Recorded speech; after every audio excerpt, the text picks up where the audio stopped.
We're going to have a real stutterer in here. John the Stutterer is coming by. How's he doing? Well, I know he used to be on our show a lot, and I even gave him his own talk show. And then abruptly, he kind of turned on the whole show. He got very upset that I guess Ralph is paid more money than he gets paid. Oh, dear. When did he get the list of salaries? I don't know, but he heard that Ralph got paid, and he felt he should be paid. He should be at least paid as much as Ralph. I don't know that he's wrong. I don't know how all that works. But, you know, I just thought that John the Stutterer wanted a place where he could talk where I didn't interrupt him. Right. Because I got to keep the show moving. And that was my whole thought. I said, look, if you want to really have a say about things, why don't I just give you, like, if I had put him on the phone for an hour uninterrupted, he would have been fine. Instead, I said, why don't you just do it on a good microphone, and I won't be here to interrupt you. And then he wasn't fine. You know, he wanted to be paid a certain amount of money. I guess Tim only had so much money in the budget. Right. And I don't even know why we are paying Ralph to do a show. I didn't know Ralph was being paid. I didn't either. I wouldn't pay either one of them. Honestly. I think it's a good practice for Ralph if he wants to be on the radio to have a place he can go and talk. Right. But, so I don't know that I disagree with John the Stutterer. I guess I disagree only that Ralph shouldn't be paid just like him. And that's it. So maybe Ralph's salary gets taken away. Yeah. But whatever. You know, that's the one thing I'm going to say to John the Stutterer. So, okay, so Ralph gets paid. Now you're going to ruin it for him? You know, that ain't very manly. Yeah, because it's not like John's going to get paid. The most that can come out of this is Ralph won't get paid. Right. Ralph will have his money taken away. You know. And so John has no more show here, and then John stopped calling into the show and stuff, and I was like, well, that's a shame. You know, I like John the Stutterer, and he listened because he was a fan. Right. You know, he was just a fan of the show, and he liked coming on and getting attention. And all of a sudden, he's just like, you know, now it's like all about the money and everything, and I was just like, dude. It's like an illness with some of our people. Yeah.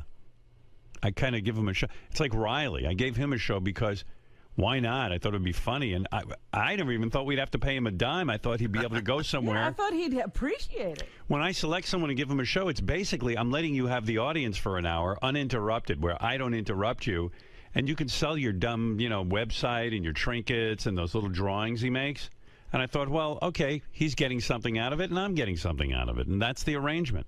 Somehow he didn't see it that way. No, he started to see it as a job where we should be paying him a lot of money. And I was like, dude, your show's horrible. You're never going to make money in radio. And if I'm wrong, go prove it. The great thing is that he always argues that he's making you a lot of money. He's bringing in listeners. He's making me no money. If he's on the channels or not, it's irrelevant. Honestly, no offense, guys. I love when you're on the channels, and I love when you have an hour to talk to the audience, and I'm happy to do it for you. But I make no extra money from you being on. If all of you went away, I'd still make the same salary. So everyone gets it in their head that there's money to be made here. There isn't. Trust me. And then they get into, well, you make a lot of money. And I go, well, yeah, I do. But you don't. You're a caller. And instead of you calling in, I'm going to select you because you're one of the better callers and you're one of the more interesting callers. I'll allow you to get on the radio and have some fun. And if you don't want to do it, it's fine. Don't get all worked up. Yeah, but you don't have to stop calling the show, the thing you used to do. You used to love calling the show. That's what I'm going to say to John the Stutterer. But why would you take that away from yourself? You love it. And if you do, and by the way, I don't think I've suffered without John the Stutterer. No, I hadn't really noticed that he wasn't calling. Yeah. It's crazy. I've explained that to Riley 97 times, but he doesn't want to hear it. And he goes, well, that's it, man. You know, I'm going to quit.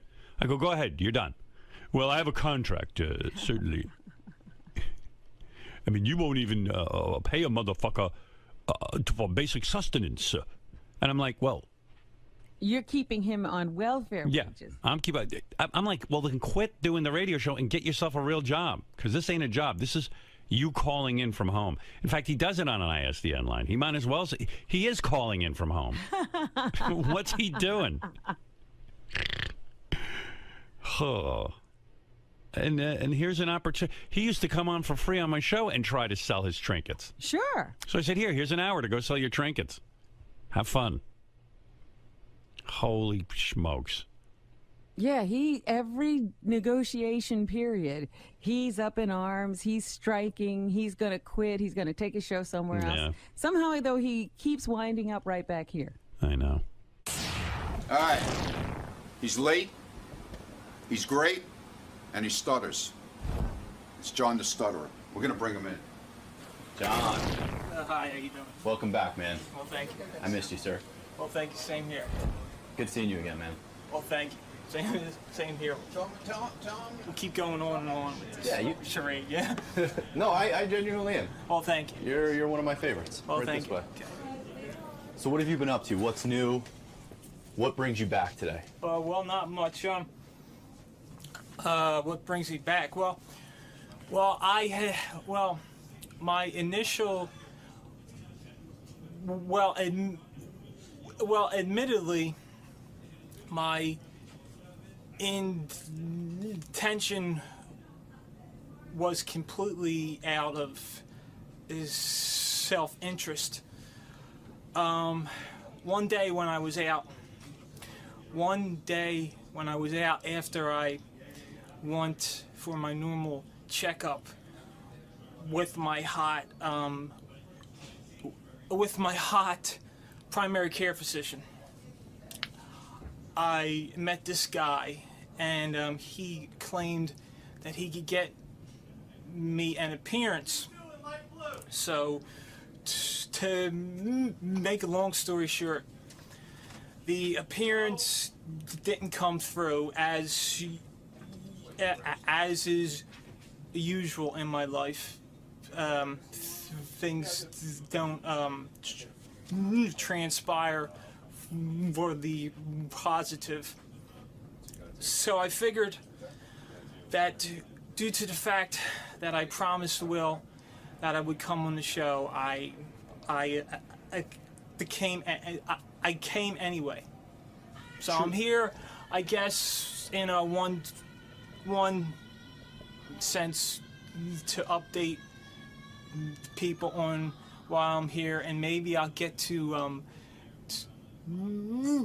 talk about my least favorite person, Ralph Snaggletooth Sorella, who gets preferential treatment, is my contention, and also maybe I will get to discuss that lying, rug-headed psycho Trump the Hump. All right, so John's here. Yeah, if you want to do some quick stuff on him. I mean, you got the gist of it from this morning from Wednesday. He hates Ralph. He says he's been going to speech therapy, though. That's new, for like a year and a half, but it's not doing anything for him. He still, when he has any extra money, he goes to a prostitute, but he won't have sex with them. It's only he'll perform oral on them, and they'll perform oral on him. That is so weird. He was pretty late, wasn't he? Yeah, he was late. He's half an hour late. Yeah, I don't know. I don't have much time for him. Well, I mean, yeah. How much time do you need? Does John not think you can get a venereal disease or an STD from going down on a woman? I don't think he cares. Yeah. I don't give a because shit. why would you want to put your mouth where I don't know. hundreds of people have been? What's worse than what he's got now? Yeah, he's just like, I want to die. His face could fall off. Yeah, like I said, John the Stutterer is here. I don't understand his giving up his radio show. I never will. But we used to have a little radio show for him, but he got angry. Hey, John, good to see you. There he is, John the Stutterer. Okay. You know, I was saying to Robin this morning, I was trying to figure you out. And I know... Where is Robin? She's no longer over there. Robin doesn't like coming into work anymore. She occasionally shows up on an ISDN line. Oh, okay. No, Robin, what should I tell John the Story? Wants an official statement from you. No Robin yet. She will be back. Okay. Maybe. There she is. No. Hey, what John. is that noise? Hi, Robin. I hope you feel better. Thank you. Yeah. I'm trying to figure out what that noise is. You hear that? I hear some Hold on. air. It's not your mic. It's not Fred's mic. It's not my mic. It's John the Stutterer's mic. Oh. I don't know why. Maybe it's just broken. Yeah. Who cares? I'll Wouldn't just put up John with it. get a broken mic? Yeah, well, Want to switch him? all right, switch them out. Hold on. Here we go. Yeah, it was annoying the hell out of me. Oh, much better. Beautiful. Glad I did that. You all right? Yeah, it's just that I was in a rush to get here, and when I got off the train, I kind of jogged, and I'm sweaty. And I know you're late. I only have a couple of minutes, so I want. Well, I got the first train here. Right. And as usual, I feel horrible and I look horrible. So. Oh, Let's stop get it. to it. Why is he no longer? Well, I know why. Let me help John out here for a second, but I want to work through this with him. You know, you used to have a radio show on here, and I thought for a guy who's pretty tortured in life, it was a fun thing for you. And the way I looked at it, and I know you were upset because you found out that Ralph was getting a salary for doing his show. But, you know, leaving Ralph out of it, and I can't explain to you. I'm not leaving him out. Wait, I'll get to it. He can't. But, you know, for you, you're a guy who likes to call into the show. You love speaking to the listeners. The way I look at it is, these shows, I don't care if they're on or not, but for you, I thought it would be fun because you get to speak for an hour without being interrupted by me. You got your thoughts out. You're a caller anyway, so I figured, hey, let John have his hour to say whatever he wants. It's never going to be a money-making proposition. I can't explain to you why Ralph gets paid. I don't even know the answer to that. Well, but I don't pay Ralph either. Who cares? Well, my main argument is this. My main argument, I suppose, if you say that you don't have control over it, I suppose I believe you. I suppose then. I guess I could have control over it. I should look into it. The man that I arrange have for Ralph's salary. I didn't arrange for Ralph's salary. I suppose the man that I have the most argument with, then, of course, is Tim. In the great words of Riley Martin, cheap motherfucker Sabian. Yeah, but let me say something about Riley. What I can't Ralph listen gets special preferential treatment as he always has. Let me answer to you. First of all, to follow Riley is insanity. Riley is a maniac, and I'll tell you why. I said to Riley, I think Riley's one of the more interesting callers, as you are. But I said to Riley, look, you keep calling during my show. I can't take all these calls from you. If you want, I'll give you an hour. You can do whatever you want, and instead of calling in to me, you'll have direct access to the audience. You can speak for an hour. You want to sell all your trinkets, you want to sell your website, you want to sell your books, go ahead. Suddenly, he started to believe that he's the reason people are tuning into the channel. I said to him, Riley, if you don't like doing the show, it's like if you don't like calling into the show. Basically, he calls into the show. I said, if you don't like it, don't do it. I'm not. He thinks it's going to be a living and he's going to make money doing this. I said to him, no. I said, whether you're on the channel or not is irrelevant. It doesn't make me a dime. Well, it's the same with you. I did it because you liked it, and you have a miserable life. You live with your parents. You hate everything that's going on. You even, you lick the assholes of prostitutes, which is going to give you a disease. I'm worried about you. Howard. I thought you would have been a great outlet for you. Now, it may not transpire for Riley. He may not become a big celebrity like you. Right. But Ralph won't either. And that I agree with you. And that ugly, no talent, snaggletooth scumbag Ralph, he should not be getting. And my word to fat Tim is. But Riley gets paid. But Ralph should not be getting paid more than Jackie. Riley. But Tim thinks he's more valuable. The people on the intern show, he gets special preferential. How do you know what he makes, by the way? I don't even know what he makes.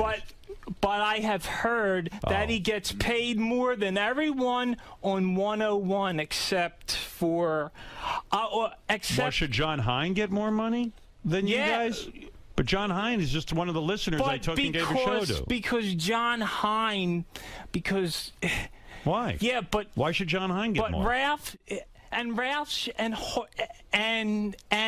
hardly anyone listens to Ralph's. But look what you did. The geek time. But listen to me. And it is still on the air. Lots of people listen to what you did. To Riley and Jackie's show and the intern show and the Superfan. But I don't care about any of them. They should be very pissed off at Tim because Ralph gets paid more than those people. So let me answer. And if you take phone calls, these people will agree. But let me ask you Ronnie's show should still be on the air. You should put it as you did with JD. You should put Ralph's show in the hands of JD. You put Ronnie's show in the hands of JD, and Ronnie no longer has a show. Why don't you put Ralph's show in the hands of JD? Okay, let's say you're right about because everything. Why don't you listen to me? Special he sounds like a programmer. You stop listening to me. Yeah. First of all, you're not the program director. You don't make those decisions. By your logic, I should have made the same money that Booker made on K-Rock. I don't agree. Now, look. It's not communism. It's the program director's decision. But look what let's say I agree with you. I agree with you. Some people are better than others. But by your logic, John Hine, so John Hine shouldn't get any money, or Ralph should get any money. Fans have come when I go to say my doctor or something. Because that is the only but let me finish my statement. time that I go out and I see people. Fans come up to me and they don't even know when geek time is on. All right, listen to me. Nobody listened to it. All but right, Tim, let's assume Ralph you're right. is a kiss ass and he loves her, and Tim is a kiss ass. But let's assume. And for some reason, everyone around here is afraid of Ralph. I'm not afraid of Ralph. Everyone loves Ralph's opinion. Why is everyone around here so afraid of Ralph? Can I say something? Ralph is a scumbag. Can I say something? All right. He's nothing. Let's say someone around here thinks Ralph is talented. Let's just say. But he's not. All right. Let's say you're right. Well, there are lots of opinions about talent. Right. But let's concentrate on you for a second. So what you've done is cut off your own nose to spite your face. So because you don't like Ralph, I paid $150 for that show. I should have gotten paid more anything. People listened to my show than fucking Ralph's show. Why don't you listen and learn something? Maybe I know something. Maybe I'm wrong, but maybe I know something.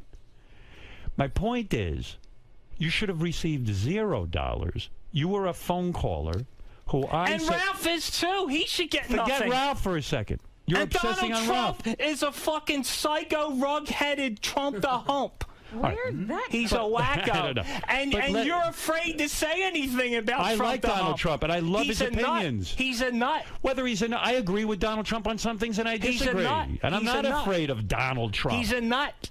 Okay. You feel he's a nut. He is a nut. See, if you had your show, you could still say You mean if I disagree with you, I'm afraid? If I disagree with you about Ralph, I'm afraid of Ralph? When Sarah Palin or Rick Santorum questions Obama's birth certificate, they're nuts. But when Trump the Hump says it, he's not a nut. Didn't I say that he's wrong about that, and it's silly to obsess on that it makes no sense and it ruins his credibility? And Trump the Hump called Santorum a nut. He's a nut too. All right, listen to me. Listen to me. Listen to me. I hate Trump. Okay, fair enough. John, and he's questioning Obama's. Obama hasn't even raised taxes. Clinton's top tax rate was 40%. Obama hasn't even raised taxes. But to Trump, he golfs with Clinton. He loves Clinton, but he doesn't like Obama. And the reason for that is Clinton is white and Obama is black. Okay, listen. Well, John, this is why we gave you a show. Yeah, but I should be getting paid more than Ralph. Yeah, but and Riley and Jackie should be getting paid more than Ralph. The intern should be getting paid more than Ralph. These are your opinions. This is not. And you're Tim not the program is a director. Fat, cheap fuck. Yeah, but you're not the program director. So let me get back to you. Forget everyone else. Forget me. Forget the channel. I'm talking about you. Just listen to my point. Yeah. My point is, you're a guy who sits at home. You love to have your opinions heard. On my show, I can't give you that much time. I can't. You know, I'm doing a whole show. So I say to you, hey, here's an hour show. Do with it whatever you want. Instead of calling in and getting interrupted, feel free to talk all you want, because I take that and do that for certain callers. So now what you've done is you've silenced yourself. And it's fine by me. I did it for you. I felt it was a great outlet for you. It gave you an opportunity to get out there. I feel you've been shunned. You've been an outcast. You live at home. You get depressed. And when you did I'm the a show... loser. No, and when you did the I'll show... never get a woman. I'm a... No, but when you did the show, it makes you a winner. My ship has sailed. My ship... No, you're a and young the only way guy. I would do it is if I get paid with that... With that But you don't have to do ugly, it. snaggle-toothed, low-life, disgusting scumbag Ralph Sorelli gets Well, paid. then, and now who suffers? Ralph doesn't care. You lose, he wins. He won Geek again. Time's still on the air. He won again. You used to be able to get on the air and talk about what a scumbag Ralph is, and now you can't. So you've silenced yourself. You've taken away one of the few joys in your life. I say, and you lose. boycott Geek Time and boycott Trump. And boycott Tim Sabian because he's a prick. How do you boycott Tim I don't Sabian? feel Tim Sabian is a prick. He's a friend of mine, and Well, he's a he's a hard-working prick. guy. He's not. And I disagree with you. And if that makes me afraid of Tim Sabian, then I'm afraid of him. I'm not afraid of anybody. But my point is, and I'll always be honest with you, that I feel you've hurt yourself over some misguided sort of, agenda. And he comes in here and he's screaming a bunch of other people's names. Was he nominated to be their spokespeople? I don't know. And Jackie's show is better than Ralph's show.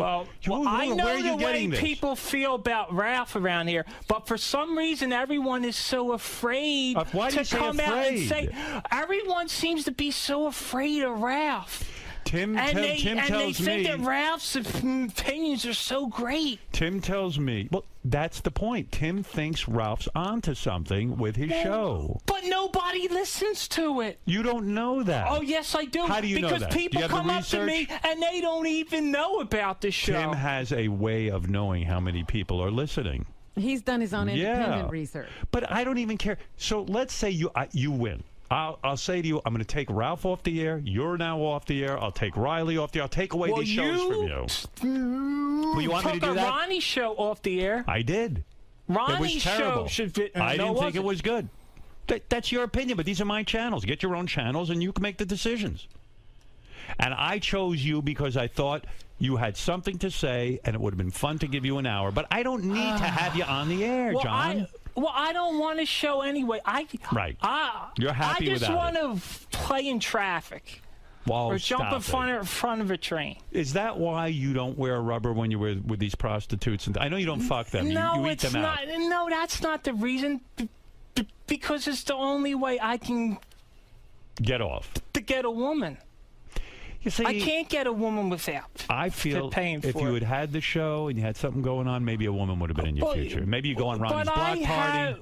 But I have been coming on this show since August 1999. Right. I have never had an opportunity to get a woman, or should I say, a good-looking woman. Right. You know, the type of women that Do fat chicks reject you? that stud over there gets. Like you mean Benji? Yeah. Can you believe what he's up to? You would love a girlfriend like he's that. all right looking, you know. Yeah, but he's not bitter and angry like you are.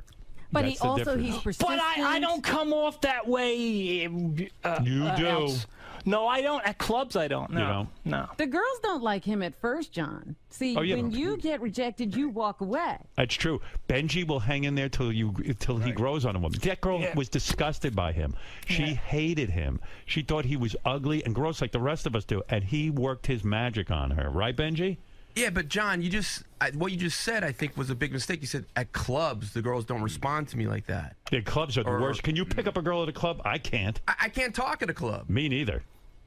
It's the worst. But I can't even get laid at swingers clubs. I know. Well, that's pretty bad. Oh, wow. It is. You're living at home still.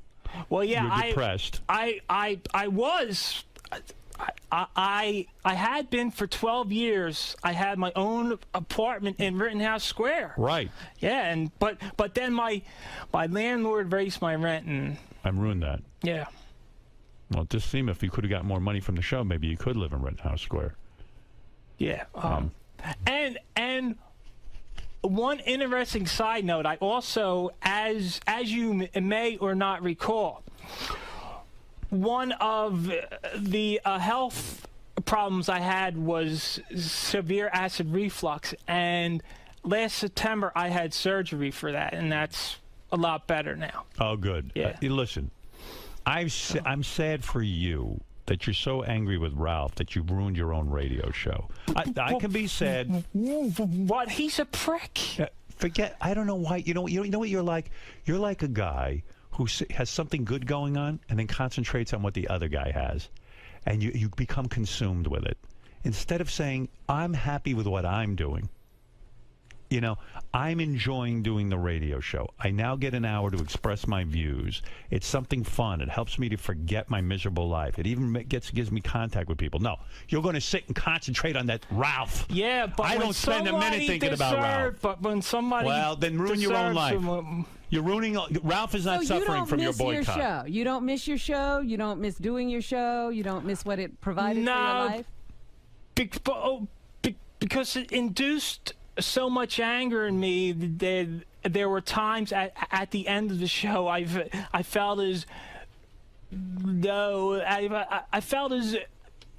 I was going to have a stroke. Right. He'd get very because I have he gets so worked up. I have high blood pressure and I take a medication for that. Yes, Bill, you're on the air.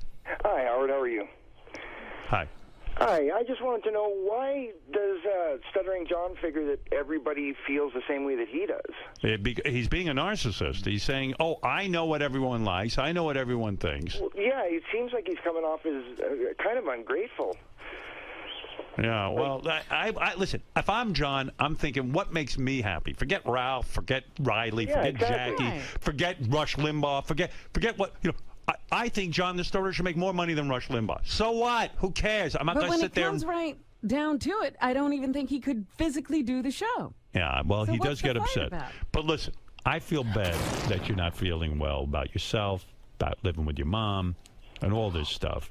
And I thought this was a nice outlet for you. That was my motivation. Well, back to what Robin just said. My doctors, when I asked my doctor, who's hot, my primary care physician, I asked her, do I have to take the blood pressure medication the rest of my life? And she said, probably, yeah. Right. Well, yeah, you know, you're excitable. She advised me to avoid stressful situations. Yeah, well, this is a stressful situation. Yeah, yeah. Right. All right, look, I mean, John, I love you. Well, thank you, Howard. I'm glad you stopped by today. I'm glad that you came in. It's good to see you. You look good. It is good to see you. And you do look good. I know you think you don't, but you do. Yeah. And I'm sorry you're not feeling good. And I do wish you would do this show because I thought it was good for you. But if you don't, I understand. Well, if I can have a meeting with Cheapskate, and if we can work out a more reasonable arrangement, well, then maybe. Hey, Howard. Yes. You know, I spoke to Tim. He didn't want to come in and talk numbers, but Ralph gets no preferential treatment and doesn't make any more than anybody else, John. I think you've decided that, but it's not the case. Yeah, well, John thinks he knows everyone's salary. Right, he seems to know. I don't even think I don't know what they pay Ralph, but according to what Gary's saying, it's pretty much on scale with everyone else. One last thing, Howard. Why hasn't that phony phone call that Sal and Richard did a few years ago on Ralph, why hasn't that been played? I don't know. Maybe it wasn't funny. Well, it should be played. Gary? You don't know exactly what he's talking about, but if it's not being played, you're probably right. Maybe we just didn't like that. But just maybe Ralph didn't give his permission. That's possible, too. That might be the one, Howard. What? I think you might be right. I don't think Ralph gave permission. I got to go listen to it. Yeah, I mean, listen, John. No conspiracy here. I don't know where you get your facts and figures from on what Ralph's making, But I don't think you're right. But that's up to you. If you want to you're obsessed with him. If the great, it's almost like you're in love with him. Benji Bronk, if he would have stole booze from over there, he would have been fired. I did steal it. He did steal it. No. Oh, he's done plenty of things he should have been. I can point to every guy in here should be fired, but I don't fire anybody. Okay. All right. Well, anyway. Hey, can I just, before you go, John, which call are you talking about? Is that the one where we use clips of you to call a guy named Ralph? No. The great Sal and Richard would know. It was a few years ago when they called that asshole. But I'll work on it. We'll work on it. All right. Ralph is on your mind. You know that song, You Are Always on My Mind? Ralph is always... I should write a song for you. Ralph is always on John's mind. By the way, Howard, I thought it was great that you played a clip of the great Yes with doing the reworking of the Paul Simon song America. But Yes's version is so much better. Yeah, I love it. Expanded, yeah. I love that song. And Steve Howe is a great underrated guitar player. I think that with the exception of the great Hendrix, that Steve Howe is number 2. Really? That's very bold. Because better than, Steve Howe is a technical... You're saying he's better than Eddie Van Halen? Of course he is. Wow. Absolutely. There's Hendrix, there's Steve Howe, there's Clapton, Jeff Beck. John, I wish we had more time. I got to take a break. Ask Fred. He knows. Fred, Where does Eddie Van Halen come on that list? Fred is afraid of you. Finally, someone is afraid of you. No. I love Fred. I'd have to say Eddie's number 2. I love Fred. Eddie is number 2. I love Fred. All right. How are you doing? Your health is okay? Well, yeah. I'm going to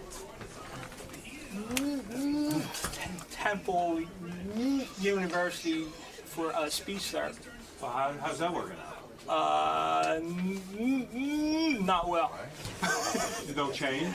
Nah. 1 minute. What do they use? Like a behavioral thing where you feel sounds in your mouth, or Yeah, stuff like that. And interrupting? And techniques and breathing techniques and all stuff like that. And it doesn't work. Nah, not so far. But we'll see how it goes out. Nevertheless, today, much like at the very beginning. At first, yeah. Yeah, I agree. I didn't hear as much sort of hesitation. And even now when you're talking, 30. So do you think you're doing something differently even here? Well, I don't know what's going on. Yeah. I think it might be working and you're not realizing because it's such a subtle, slow change. Yeah. Well, it's good seeing you. Yeah, same here. Yeah, and I'll tell Ralph. I don't think you're right about Ralph's salary, but You're not. You're really not. You're not.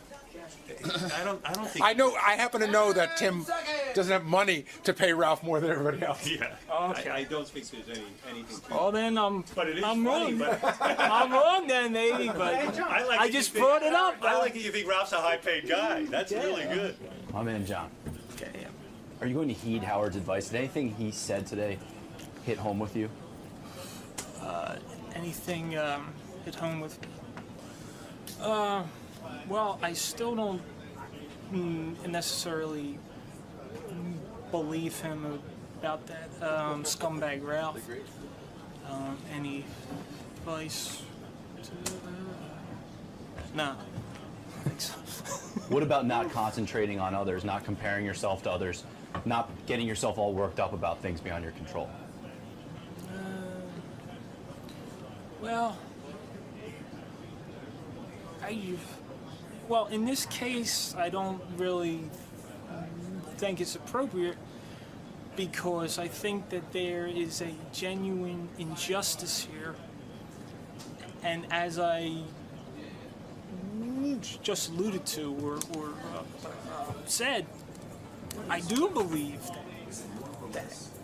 that low-life prick Ralph does get special preferential treatment and has been getting special preferential treatment for as long as he has been Howard's friend and part of the show. And when there's an injustice such as that, such as him being treated better than others, it has to be brought to light.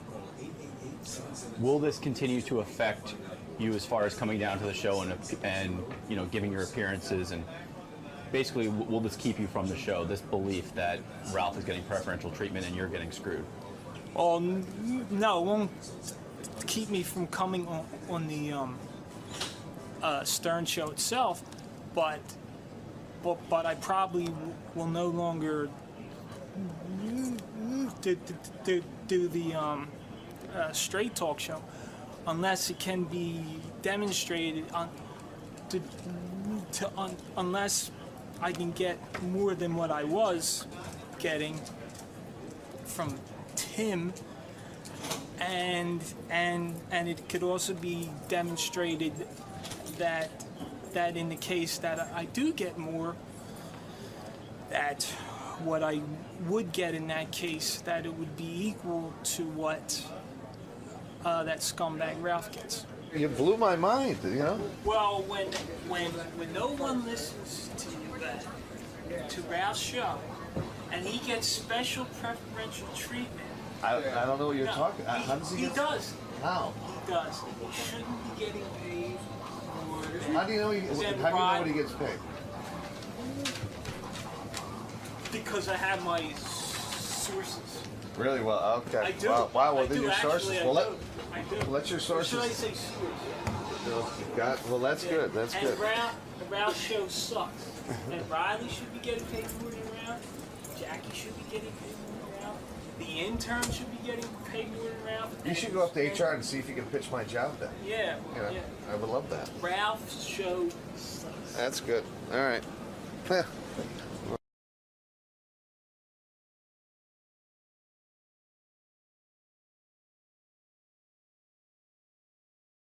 Good morning, everybody. What's happening? Yeah. Got an exciting show for you today. By the way, stopping by in the show today is Joe Frazier, one of my heroes, who I believe was a great world champion of boxing, who was 10 times more talented in the ring than Muhammad Ali, and 10 times the man Muhammad Ali was. That if people who are boxing fans or just fans of great iconic heroes, the true hero of that era was Joe Frazier, not Muhammad Ali. Start that again. Well, I think you really need to watch a special that's going. In fact, that's why Joe's here. HBO has commemorated the Thriller in Manila, which I know. I saw that promo. It's a fantastic special, and what you begin to learn is that Muhammad Ali was a monster. That. Well, let me tell you about it. I know you can't believe it, but the real champion was Joe Frazier, and the real people's champion. You know, don't forget, Joe Frazier was a man of the people. Grew up on a farm, worked farm life his whole life. Muhammad Ali worked at one thing, being Muhammad Ali. Never held a job except being Muhammad Ali. Oh, and when it came, hold on, when it came to fighting, he called Joe. He did the worst thing you could do to another black man. He said that Joe was a race traitor. He said that Joe was a gorilla. He was ugly. He was too black. And he said he was a traitor to his own people. And Joe Frazier was a guy who was just boxing. He was working his way like any other man, trying to find his way in life and make a living. Muhammad Ali went and spoke before the Ku Klux Klan. He went and, if you can believe this, spoke at a Klan rally and said to them that he wanted to see the races separate, just like the Klan. Oh, yeah, that he approved of the Klan and palled around with the Klan. The very same Ku Klux Klan that was tying a noose around his brothers' necks and lynching and burning crosses. He sat there. Well, I think that you're not looking at it in a certain context. You're looking at it as a white man. Look at it as a black woman. No, but I'm looking at it as a person who grew up in a confused society. What Ali did to Joe Frazier was worse than a lynching. Did he call him Cassius Clay before Muhammad turned on him like this? You can't answer that question. I think, yes. No, you have to watch the special. I can't answer the question. Okay. The fact of the matter is that Muhammad Ali was beating up Joe Frazier so badly that his own people, black people, would boo him and shun him. And, I mean, what did he have? He was not like, answering my question. In the verbal war, he went Cassius Clay. Big deal. He didn't call him a gorilla. That was the thing that he got really upset about. You got to know what upsets people. He sat and held a rubber gorilla in front of Joe's face, and white people loved it, by the way. You know, for years, dark-skinned black men were, ugly and disgusting, and Cassius Clay went right into it on him. Excuse me, you act as if Cassius Clay was enlightened. Cassius Clay did terrible things to Joe Frazier, Cassius Clay did the same things that black people are doing to each other today. I'm talking about Cassius Clay, your hero. Today. And Joe Frazier. Frazier. He was perfect. Joe Frazier. Joel Frazier was a better fighter. He was not a better fighter. Was not a better fighter. He was. How come he lost twice? He lost once. He lost twice. Let me tell you something. Hold on. The second, you don't know anything. What is it, Gary? Okay, he won the first fight. That's right. He lost the second fight. And by the way, okay, go ahead, yeah. And this fight, Robin, you know the story. Ali wasn't getting up for the 15th round. And they wouldn't let Joe didn't get up first. That's why the fight was lost. Joe was blind for the last 4 rounds. His eye, blind in his left eye, right eye closed. And he had a manager. These were terrible fights. But who was declared the winner of the third fight? But I'm just saying. That's exactly right. He was lynched. He was lynched again, Joe Frazier. Joe Frazier. Here's the proof. Forget everything else. See who's talking and who isn't. See who's walking and who isn't. Well, maybe Muhammad has paid a price for the way he lived his life. Karma. But Joe Frazier not doing all that well either. Joe Frazier lives in Philadelphia in the gym that he trains in. He has no money. It's a very sad story. He has no money. He doesn't have a lot of money, no. Oh, dear. I didn't know that. I mean, he made a lot of money. Sure. Listen, what's he doing? Who knows what he spent it on? Probably with Bernie Madoff. Well, Ali didn't have a lot of money either at the end of all the things. But here's the sad part about that. Muhammad Ali, they've whitewashed his image so much so that people like yourself buy into him. Well, he did do a courageous thing, and that is why people revere him, not for who he was, but he did a courageous thing. But so-called Cassius Clay, Muhammad Ali. You can call him that now because he can't beat you up. Let him come in here. I'll take him on. That's right. I know you. Bring in Cassius Clay. I'll kick his ass. Cassius Clay, Muhammad Ali, like you like to call him, he's a character, this guy. He is a character. But he got to sell the rights to his name. He got recently, I think, about $50 million to have his estate run. And Joe Frazier's name is nothing. And Joe Frazier was a great boxer. But you know why?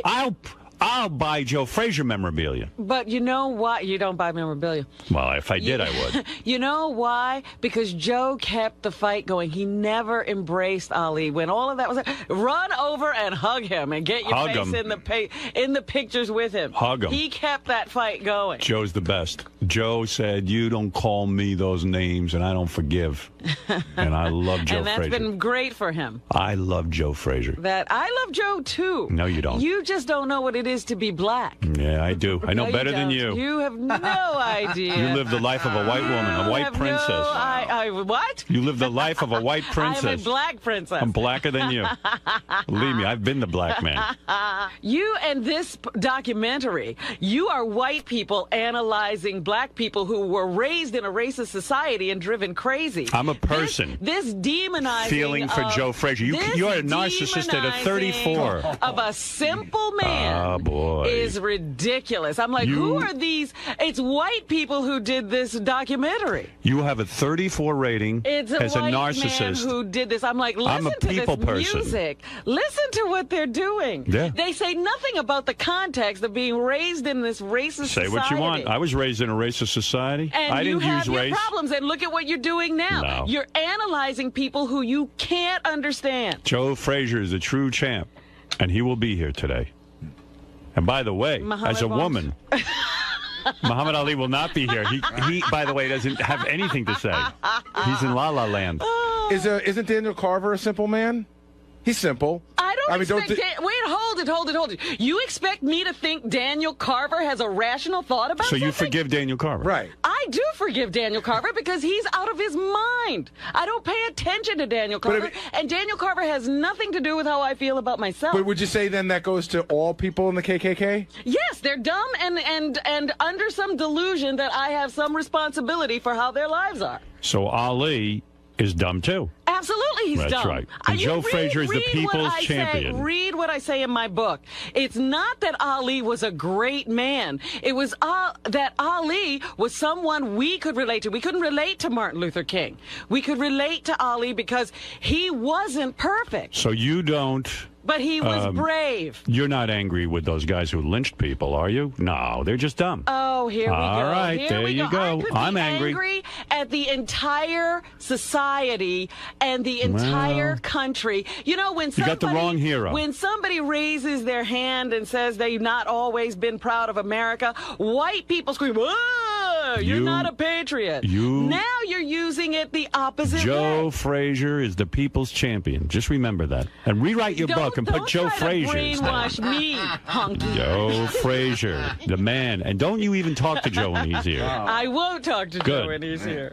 Because you're going to try to rile the poor man up again. Oh. Let him have some peace in his life. Wait till Joe gets here. This is so ridiculous. Do you know this During is the interview, face the wall. Shame, the wall of shame. Now look at you trying to master me and tell me what to do. Yeah, I've been trying for 20 years, and you finally wised up.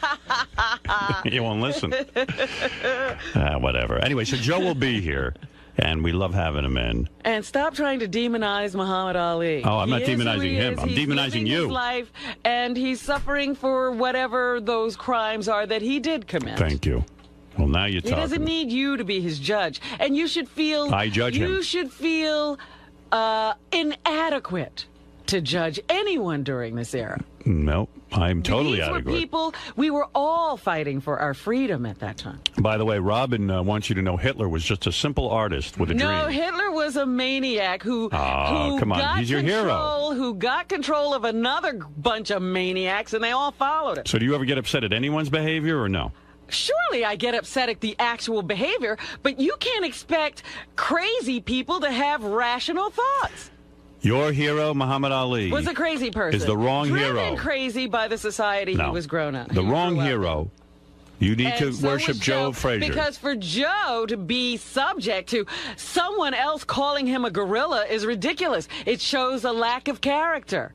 No. Yes. Joe had a family. You can't. That people, was part of the problem. Stop it. You've never had a national figure, a beloved national figure, sit there and ridicule you. Are you kidding me? I've been called names all my life. Not on the world stage. Absolutely. People have ridiculed me. Who's the prominence? Me just for working with you. Who is the prominence of Joe, of Muhammad Ali? The woman who runs Ebony Magazine. Oh, I never heard of her. Almost every black organization. Never heard of them. They shun me. No. Shun me. Bullshit. Bullshit? That's right. Have you ever seen me in Ebony Magazine? Yes. No, you haven't. They had you behind bars in a cage. People have called me the same names they've called Joe. I'm going to put you on the cover of Howard Stern's Ebony. I'm buying Ebony Magazine.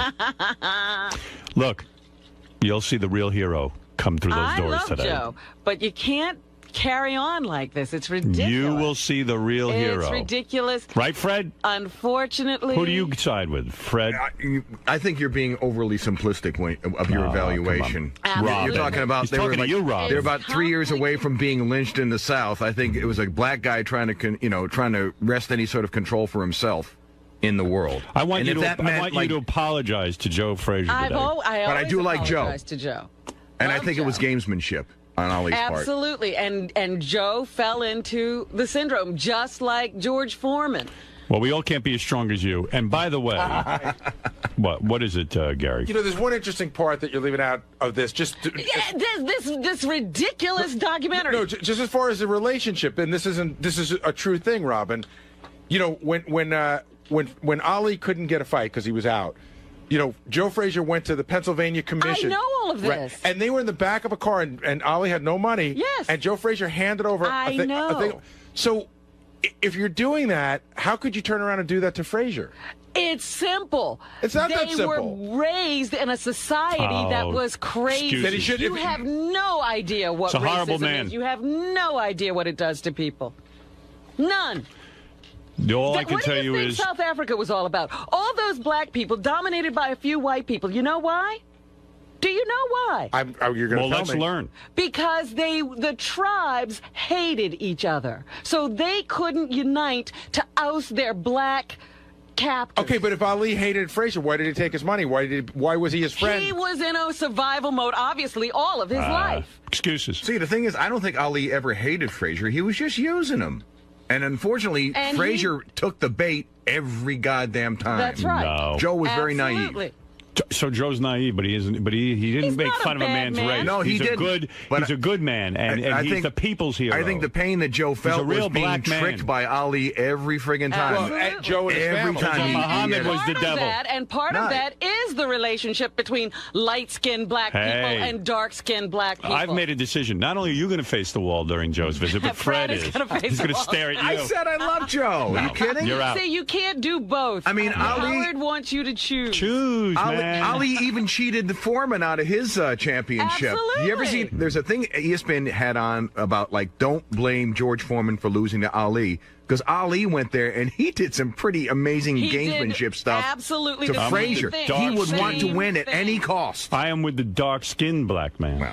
Well, then There you you're go. still separating the That's races. right. You're still Me and Joe. separating the black people from each other. Joe told me Muhammad Ali's white. on the So other no hand, high I'm the stepping yellows uniter. for you. I'm with the real black man. I'm the uniter. All of us are black, and it doesn't matter what color your Well. skin is. And Then you're not we black. have to realize what racism does. It even turns people against themselves. Joe Frazier will be here, and Robin and Fred will be facing the wall. Thank Here you. we go. Massa says we got to face the wall. Massa's telling you. You better listen. Because we got opinions that don't agree with his. I'm sorry. You guys better face the wall. All right. Mr. Frazier. Good morning. Hey. Right this way, sir. Happy birthday. Happy birthday. You said happy birthday. That's 2, 3, 4 months back. How you doing today? Oh, man, I'm doing fine. You excited to be back on the show? Oh, always been nice to you, Howard. You know what I mean? We're going to talk about what we used to do. What's that? What are you going to talk about? I really don't know, man. I don't mind. Anything, right? The documentary. Moving around. The documentary, yeah. Thrill in Manila, right? Oh, yeah, this way, that way. Right in here. Okay. What are you talking about? Now, what are you talking about? No thrilling on Manila. That's what he's talking about, Pop. Talking about the fight. Talk about whatever Howard wants to talk about, right? Yeah, all the time. You always have a good time when you're here with Howard, right? I always have a good time when I go to Howard. You know, me and Howard speak the same language. You guys get each other. Huh? You guys get each other. Oh yeah, we're good guys. All right, man. Have fun in there today. All right, boogie boogie. World champion Joe Frazier is here. I assume his son Marvis is with him. I'm thinking.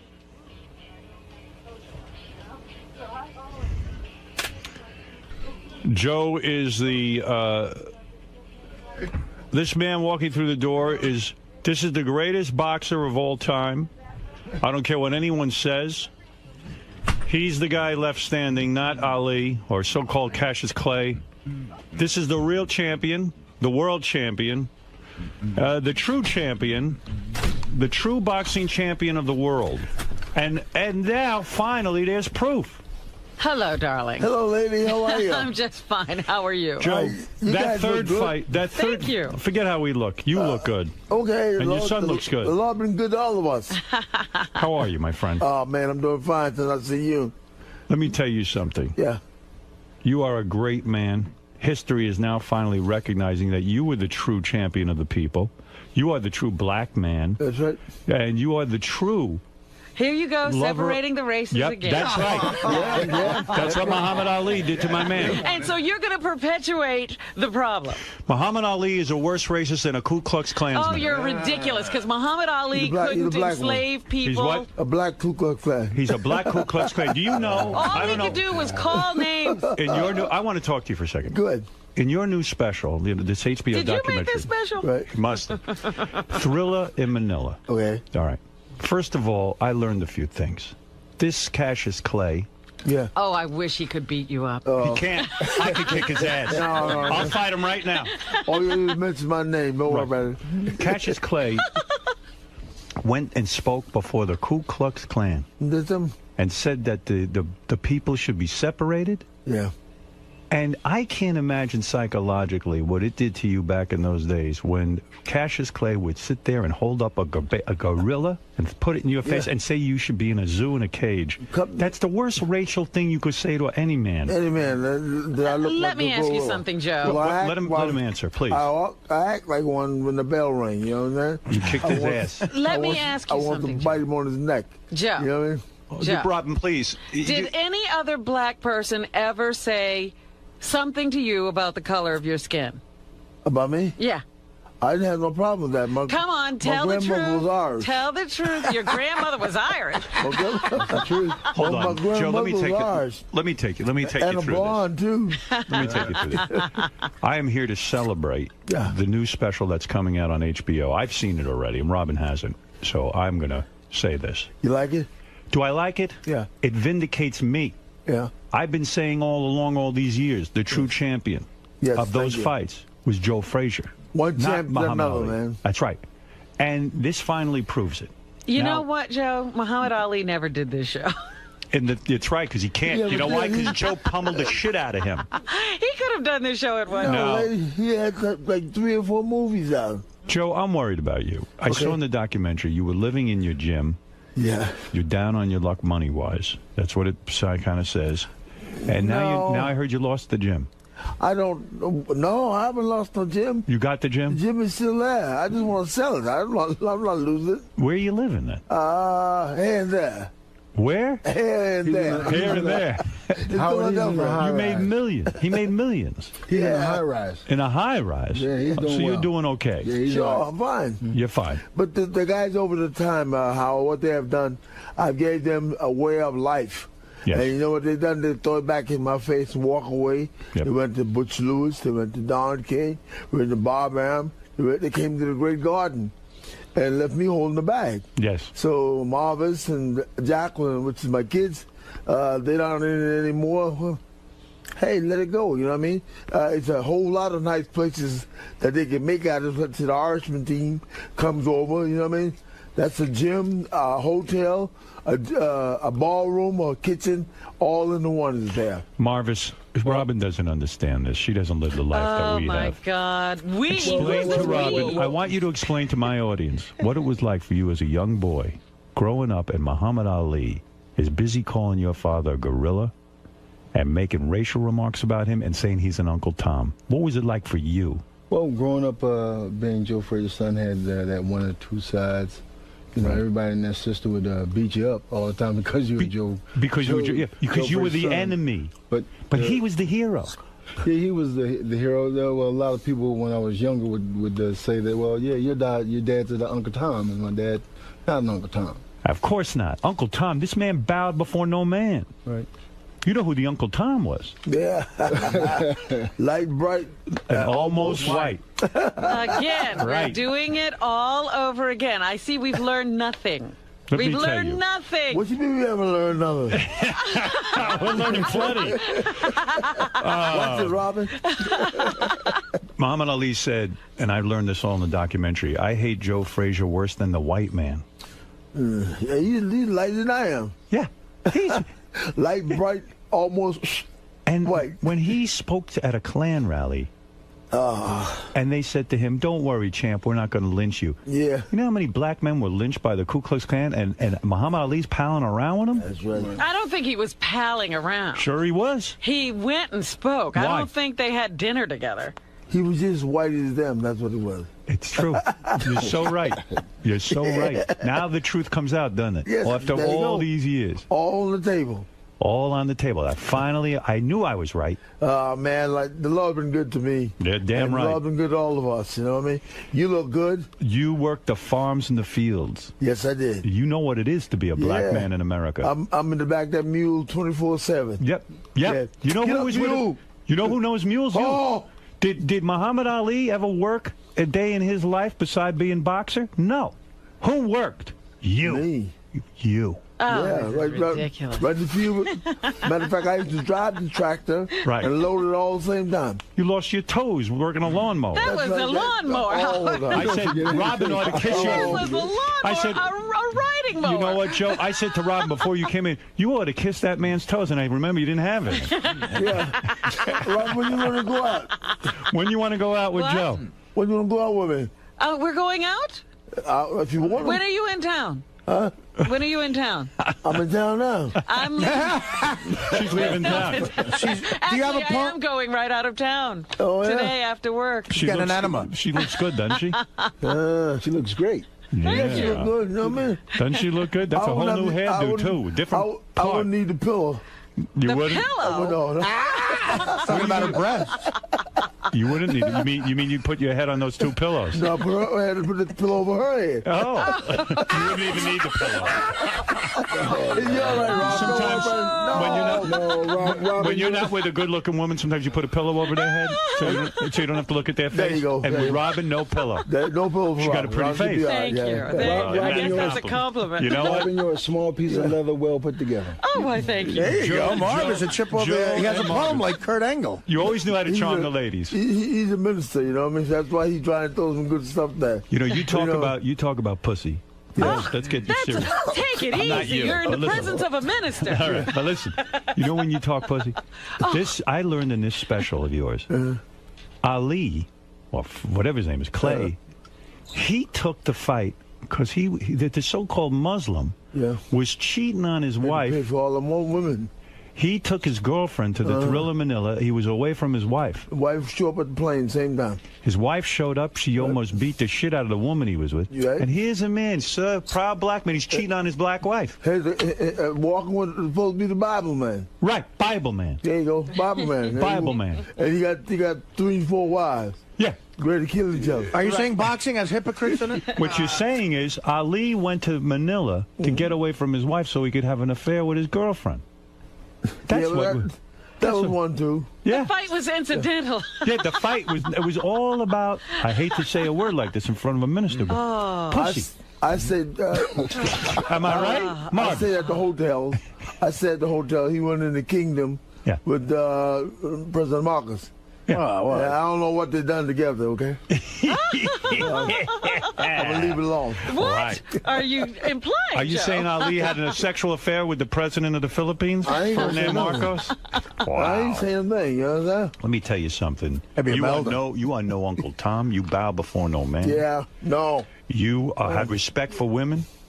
Yes. And you are a good man. And here's the thing that must kill you every day. And be honest with me. Joe, you never cheated. Big man? You never cheated.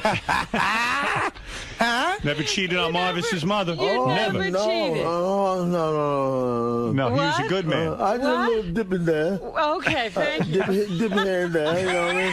No cheating, no. But he would never be cheating. But he would never be dumb enough to invite them both to a plane. I just stop and go in there and tell them I can't do it. You know what I mean? Oh yeah. I'm a true guy. Walked away. Did you? Walked away with my pants in my hand. I mean, I pulled my pants back up. Let me tell you something. Yeah. All right, so you had some pussy too, and you never cheated on Marvis's mother, right? No. Never. Thank you. She was a saint. No. That's right. I hope not. Yeah, you know, like the more what you have to do, like, you know, Marvis is watch praying. because you don't know who's looking at you. You know what I mean? At the time. Right. You know? Well, you were the champion, and you beat Ali the first fight, hands down. There's no question. I beat him all three of them. Exactly. Okay. This is my point. Yeah, okay. Second fight was a farce. Yeah. The third fight, he was done. You had that fucking manager, or whatever he is. He told you not to get up and fight. Yeah, well, he's supposed to look at you. Had it won. He wasn't going to come out because he's not thinking about 71. We're going to crack him on the jaw again. You know what I mean? You went the full distance. Ali even admits he couldn't get up for the last round. And what are you, manager or something? My trainer manager. Do you hate this guy now? No. Let's see. Once you make that groove in the corner, along with the trainer, other people who are part of you, you want to stick with him because he might see something that you didn't see. And everybody's alive today because of it. Well, Everybody's alive today because of it. The two of you could have killed him. Everybody's alive. Alive. You're alive. That guy ain't alive. Barely. Oh, stop it. Ali's barely He's in alive. there somewhere. I know it. He's not. He may be alive, but he can't walk. There's a special coming out on HBO. It's called Thrill in Manila. It'll explain everything to you. You must I watch can't this. wait to watch this. Champ. Boy, you should hear some of those clips, Artie. The guy makes Muhammad Ali sound like the devil. He is the devil. Well, listen, he was the devil. What he did to his fellow black man here we go. is unbelievable. Here we go. Like he was the If only I walk one. up to a black man and I say you look like a gorilla, I They would do be. it every day in the black community. No, Stop it. come on, I don't care. You don't do that on the world stage. They do. I would say this is about the first time that the film has really portrayed the side of Joe Frazier. John Dara did a fantastic job. He's a genius. On, just showing Joe Frazier's side of the story. No one else has ever, shown his side of the story. Everybody's heard the Muhammad Ali side of the story, but this film portrays Joe Frazier. You don't feel that it goes too far to one side? You I haven't mean, seen when are we it. gonna have You have to see it. Just the story. Doesn't it kill you that Muhammad Ali just got $50 million to sell his name and his merchandising? What are you gonna do with it? Yeah, he's not going to be happy. Don't you deserve the same payday? Sure. Why not you? I let's say you go out and have a good time, put some money away for the kids, some more money away for the kids, get married again. You want to get married again?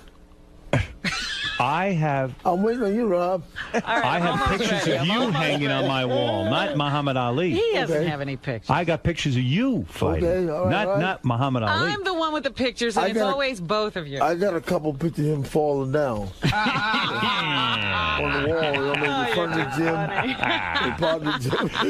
gym. What you used a brilliant strategy when you fought Ali. You took your fists and you pummeled his organs. Oh, you hit him in the stomach. You hit him in the ribs. Slow them kidneys down. Right. Yeah, the liver from function. Right. You know. He was like in the hospital for days. And you wonder why the man was trying to save his life by getting Joe upset. Don't get Joe upset. Howard, he wasn't going to come out for the 15 round because he was thinking about 71. Right. So they tell me, you got to go.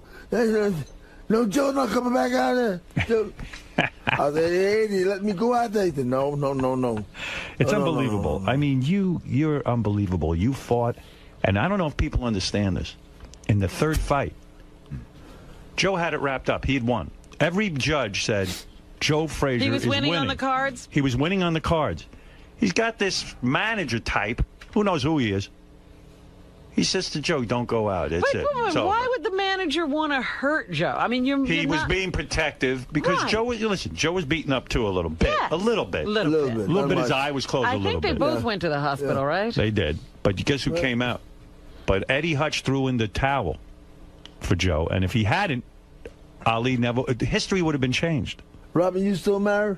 I've never been married, Joe. I've been waiting for you. I told Joe you were married. I was trying to help you out. You see, the side of the story I always heard was that Joe's. No, it's time. Let me look at you. You want to? What am I, a piece of meat? Yes. What would you do to her, Joe? If you could be alone with her, what would you do? A little small, man. I tell her stand up. You know what I mean? Would you work the body? What Would do you you work the body first? You want me to stand up? Here I am. Well, Would you work the body? I'll start from up top. You start up top. What would be your strategy with her? Well, I'm a side scraper. You're a side scraper? Stop the kidneys from functioning. Is she too skinny for you now? A little small, boy, I can work with. You're a little too thin, honey. A little small. I got some remedy jars, you know what I mean? Yeah. A little cocoa butter here, you know what I mean? Lord help me. So what you do to a woman? Rubbing down stuff, you know what I mean? You put cocoa butter on a woman? Yeah, to make it smooth, you know. On the vagina? I mean, I'm talking about the body now. Oh, the body, not the vagina. No. The vagina. These are arms, you know. I'm smooth. I'm smooth. Breasts? There you go. Wow. Yeah. Don't go no lower. What about the butt? You would rub that down with cocoa butter? Well, I don't move around back too much. I ain't no back man. You were never into taking a woman's back door? Never? No. That's not your thing? No, they got many ways to use that. I'm with you. So you can't go back there. It's dirty back there, quite frankly. Yeah, you don't fool with that at all. Not with me. Did you ever accidentally enter a woman back there? Like you meant to go? Did you ever mean to go into the vagina and then suddenly you realize you're in the back door? No. I had an accident like that once. No, I'm a straight aimer. You're straight. You're a better man than I am. Well, you're the champ. You're the champ. I'm a straight guy. It seems like Joe's doing fine. Yeah. Yeah, I tell you, boy. No, not back there. No good. All the women you've had, man, you could write a book just about that. I've been pretty clean. I have 1, 2, his mother. Right. A couple more. You know. That was it tonight. Keep it What clean. number would I be? I don't want the kids to look at Daddy as a bad guy. You know what I mean? If Robin was to make love to you, what number would she be? What number would she be? If she, how many? In other words, would she be the 17th or the 1700th woman you ever had? About 5. Number 5. 5. So you haven't had Get that out number. of here, Joe. No, I stay Number away 5 from that today. stuff, man. I'm cleaning chitlins. When's the last time you got laid? Big bud. When's the last time you got laid? About 3-4 days ago. No kidding. Yeah. Marvis, you know the woman? Yeah. You met her? Did you meet the woman he banged? He sees no evil, hears no evil, speaks no evil. So, It's hard for Marvis, you know. He likes to think of you as just, you know, dad. yeah, he's well, God forgive, you know, that his wife passed away. Whose wife passed away? Marvis. Marvis's wife passed away? It's been about 9 years now. What did she die from? Cancer. Cancer, young woman. Yeah, he's. You getting any? Oh, my God. How long did you, is he back in the saddle or is he still grieving? He's still breathing. You're still grieving? I have a fiance. Oh, you do? Oh, so you're getting some. Well, I Good for like you. to see me married again because otherwise we don't have nobody to carry these names on. My daughter has a lot of boys, and let's say like they. Marvis doesn't have any boys. Yeah. Marvis doesn't have any no sons? Fraser. No sons? 2 daughters and 2 granddaughters. You better get busy. No sons. No sons at all on my side, I don't think, right? No. No sons. No Frasers. No grandson. To carry on the Fraser Frazier name. name is going to die, Joe. Can't have that. What's this? The Frazier name is going to die. You don't get busy. Oh no. Walt Frazier had sons. I got 5 daughters and 6 sons. Oh. Oh yeah. But none of them but have they're it. young guys. I see. You still got a chance. Jeez, Marvis. I don't know what they do with women. You know what I mean? The 17 and 18 and 20 years old guys. Yeah. You know what I mean? Maybe these daughters I are. got married. I was like 16 years old. Oh, you think they should be married Mom was already? there when I was 16. Yeah. Mom was and her sister. Wow. Really? Yeah. Wow. I've been batting 2 hands. You know what I mean? You were 16 when you had Marvis? And another girl. Wow. Ooh. But you were a real man. He must know how to train dogs as well. Did your mother practice voodoo? No, not mom. Who practiced voodoo? Grandma did. Grandma. Grandma from hoodoo. Yeah. And when you were living on the farm, your grandma come over and do voodoo. What would she do? What kind of voodoo? They had a jug in her hand. You know what I mean? Lord bless them. No I kidding. said, Grandma, what that for? To make you better. Better? Better from what? I don't want you to make that shit in daddy of yours. Don't you think she put a voodoo curse on Cassius Clay to put him in this position? Yeah. But back in the days, man, when it was Joe's, yes, Marciano, Sugar Ray Robinson, right on down the line, these great guys, man, I said, I'm going to be a champion of the world. And my uncle said, he was a rocky boy. Darling, can I have a shot of that thing? That was liquor then. Yes. You know what I mean? Yeah. So that boy will be a champion one day. You'll see. That was his uncle. They all gone. My Uncle Rock. Yeah. Israel. So they believed in you. Your family Sure. believed in you. And now, though, you live with great pain. You do. Someone told me you're taking 20 pills a day just to stay out of pain. Is that correct? No. Somebody told you something wrong. But let's straighten that out. I'm a diabetic. Diabetic? Yeah, I'm a diabetic. No pains. He decided that the blood probably could drop too low or go up too high. Right. But it don't affect nothing else, okay? Right. So in other words... When it's lower, little too low, I got to get a Viagra. You know what I mean? I didn't know that. What did I Viagra. say? You got to take Viagra. No, I think I made a mistake. I'm sorry. I better do some vitamin E. Can't believe the champ has to take a vitamin Viagra. C. Did you know that, Marvis, that your dad has to take a Viagra once in a while? He's just joking around. No, he's not joking. He takes a Viagra. Sounds like he's fine. He has hypertension also. So because of that, you have to take the Viagra sometimes when you're with the ladies. Because when you have hypertension, diabetes, it might be a little bit difficult to get it up, right? No problem. No problem walking. It's just decided that sometimes, you know, I want to make sure I'm okay. You know what I mean? When you're with a lady, when you were with a lady, yeah. So when do you take the Viagras to get it hard? Do you time it out a certain way? Like how do you work it? No, what I get in the morning, like I want to try different things, like in the E's and C's and stuff and B's.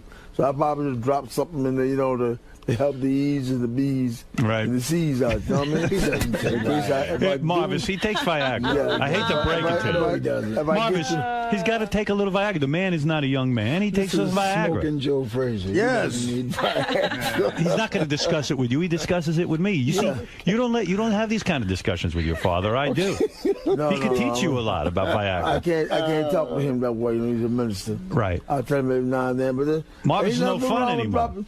Ain't nothing wrong with dropping a little Viagra in the E's and the C's. Right. And the B's. Yeah. Why not? They help each other, you know what I mean, down the line. You know? Absolutely. You never know when you might run up on something, you know?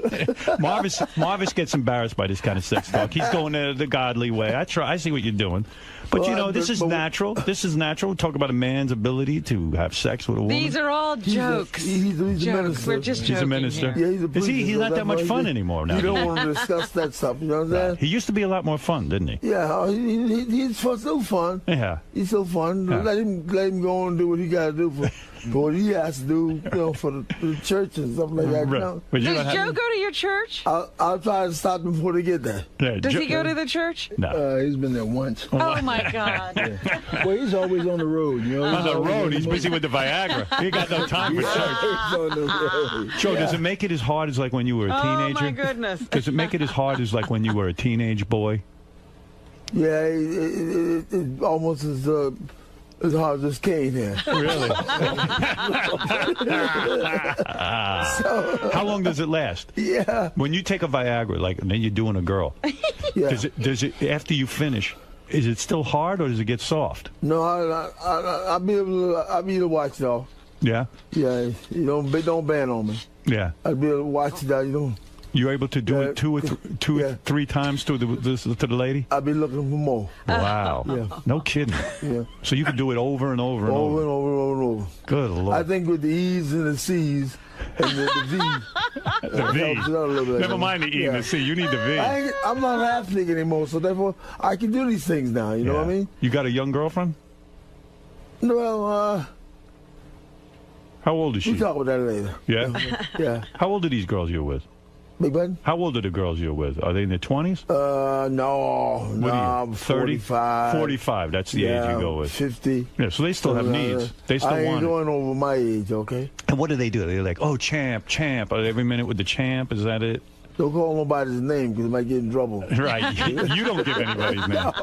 Don't they call nobody's name either. When you're with these women who are, let's say, some of them aren't that beautiful, and you say you put a pillow over their face, did you ever once smother a woman by accident and kill her? No. With the pillow? No? They got to give them breathing room. Breathing room. See, Robin, if Joe ever put a pillow over your face, you'd get breathing room, stop. so don't worry. He would know to let me breathe. You know how to Thank control the Joe. pillow. Yeah, but you don't need a pillow for her, though. Thank you for not smothering me, Joe. You still married? I'm not married. I've never been married. She's never been married. Oh, yeah? But she has boyfriends. Don't ask what's going on. She's got boyfriends. Oh, yeah. Yeah? Yeah, she loves it. I don't know what he's talking She loves it. How many boyfriends you have? I don't know what he's talking about. I think she's got one now, but I'm not sure. I don't know what he's She's talking got a young white guy, Joe. I don't know what. I don't know what he's talking. I don't know what he's talking about. 25-year-old white boy. Oh, yes, right. Sure. Nothing wrong with it. Sure. Yeah, barely out of diapers, this one.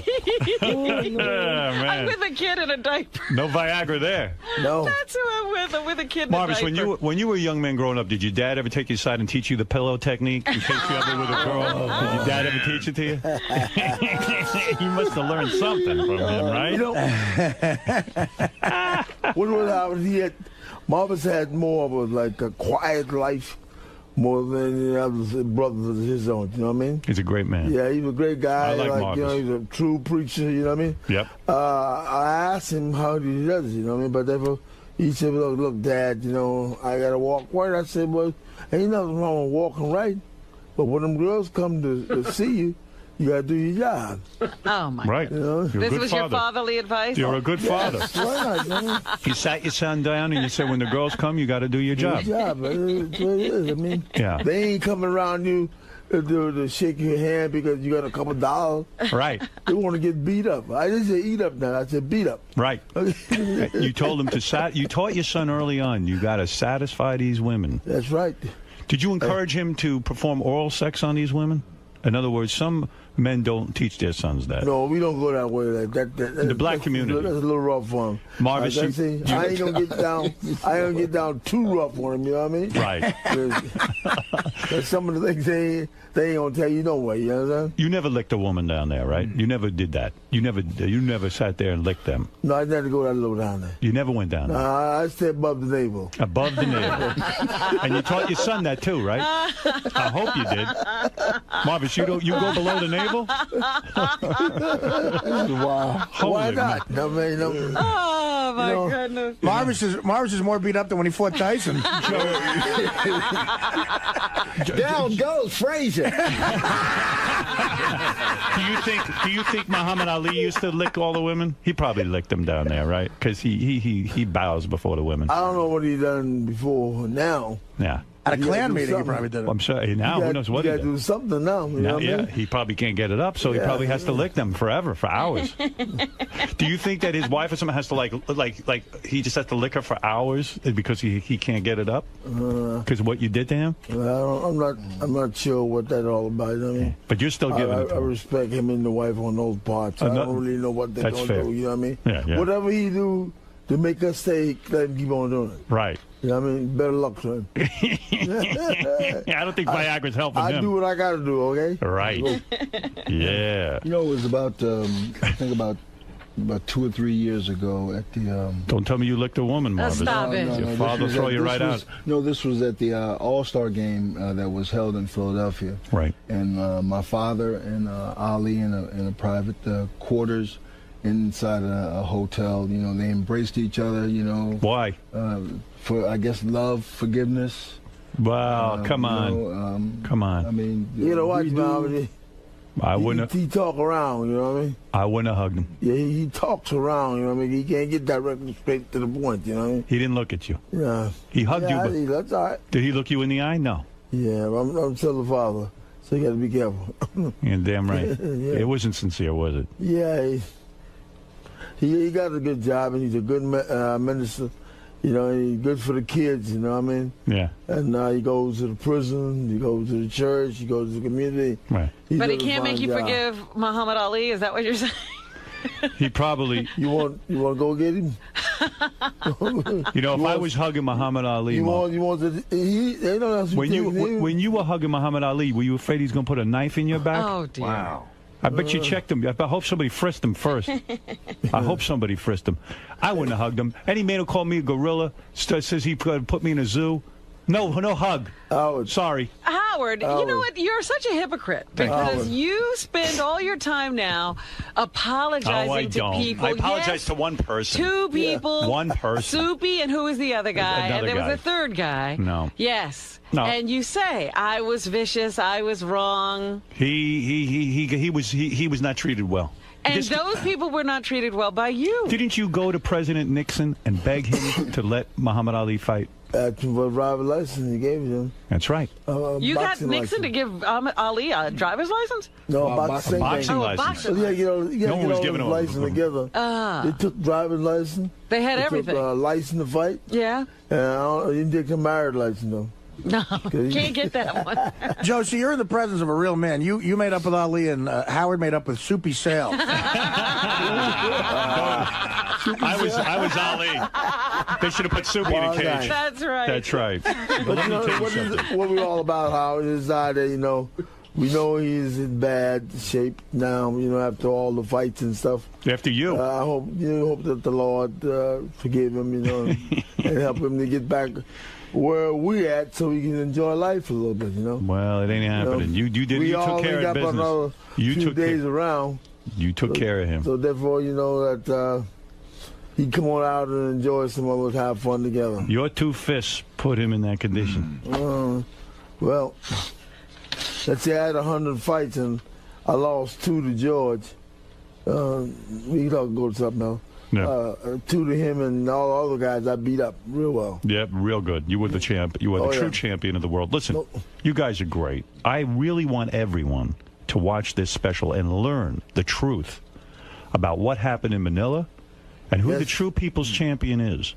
And the only way you're going to learn... What is the special called? Okay, it's called Thriller in Manila. And it stars Joe Frazier, the true champion of the world. Now, when you see this, prepare to have your world rocked. You're going to learn the truth.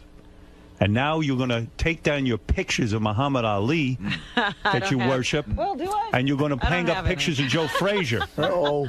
And the picture you have in your book, you're going to do a reprint of your book, Robin. I am. And you're going to put Joe Frazier's name. Joe never gave me a picture. Well, we'll get you one. I'm going to get you one. I'm going to get you a naked picture of Joe Frazier after he takes his Viagra.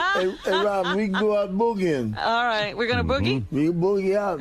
Yeah. You are a great man. 10 years ago, Howard, she wouldn't want to talk to me, Right. Give me a hard way to go, you see? Right. And when we get a certain age, you know what I mean? And well, you gonna take me out one of these days? When did I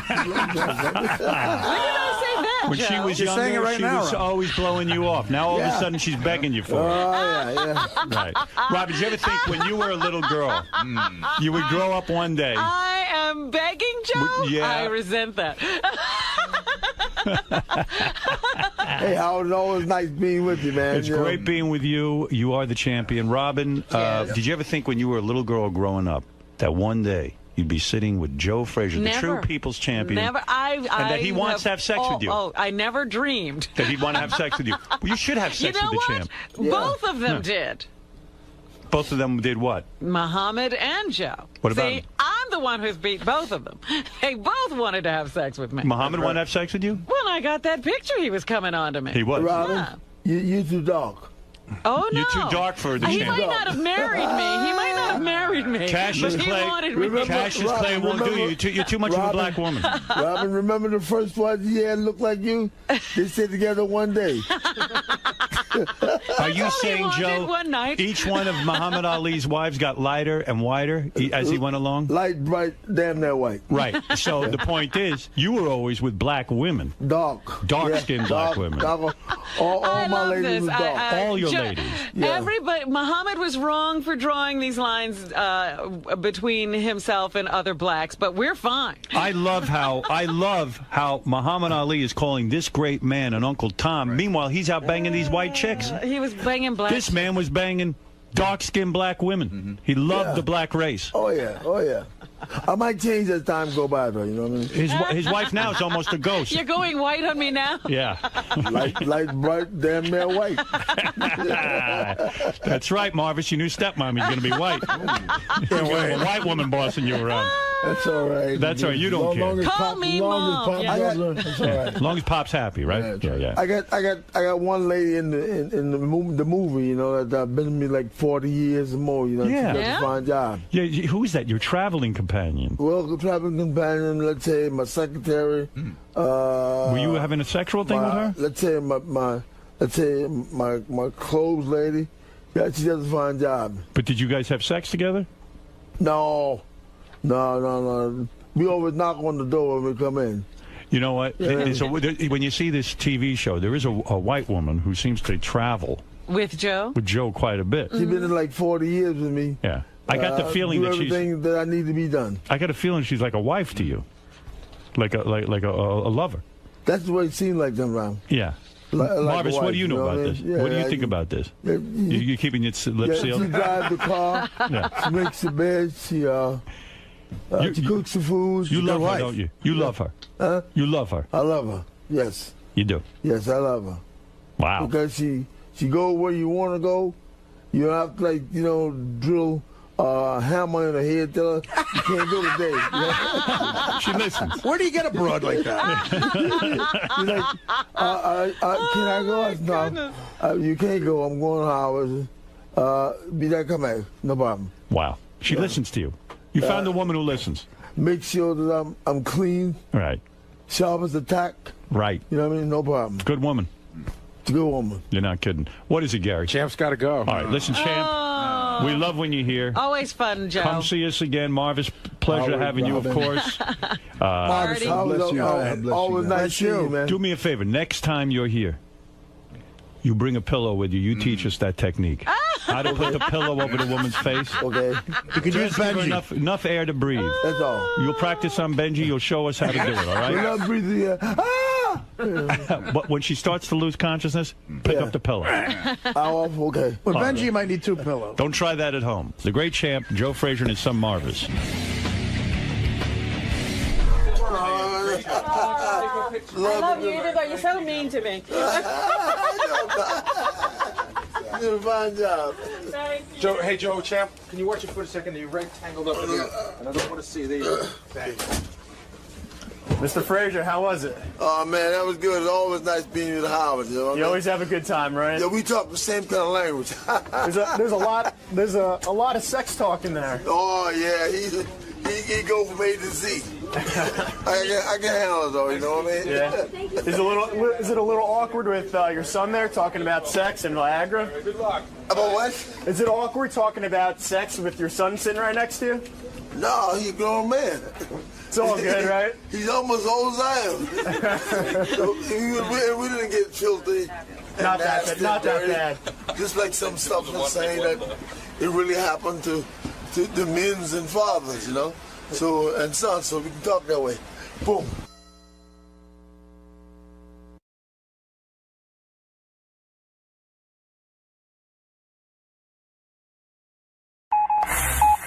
This is the best of the wrap-up show. A recap and behind-the-scenes look with John High and Gary Dell'Abate. The best of the wrap-up show begins now. On Monday's wrap-up show, Richard came by, and he's dying to meet Seth MacFarlane, to the point where he's willing to have somebody jerk off on his back. And when you think of someone who's going to jerk off on his back, we talked about male porn stars, we talked about a bunch of people, but there was really only one person who Richard wanted, and that's Sal. And none of us are surprised. Here it is.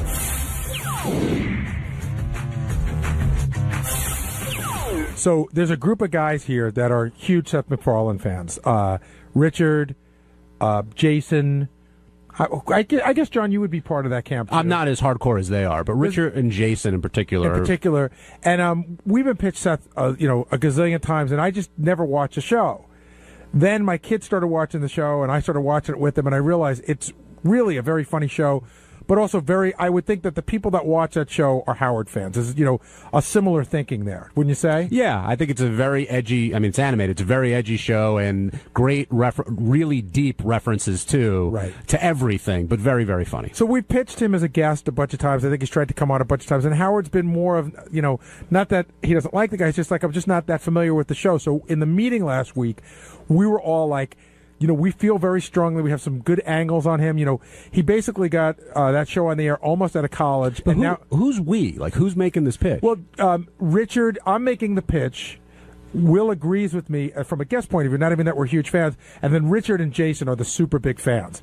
And then Sal, of course. Sal blows like the wind, by the way. I wish I had tape of the meeting.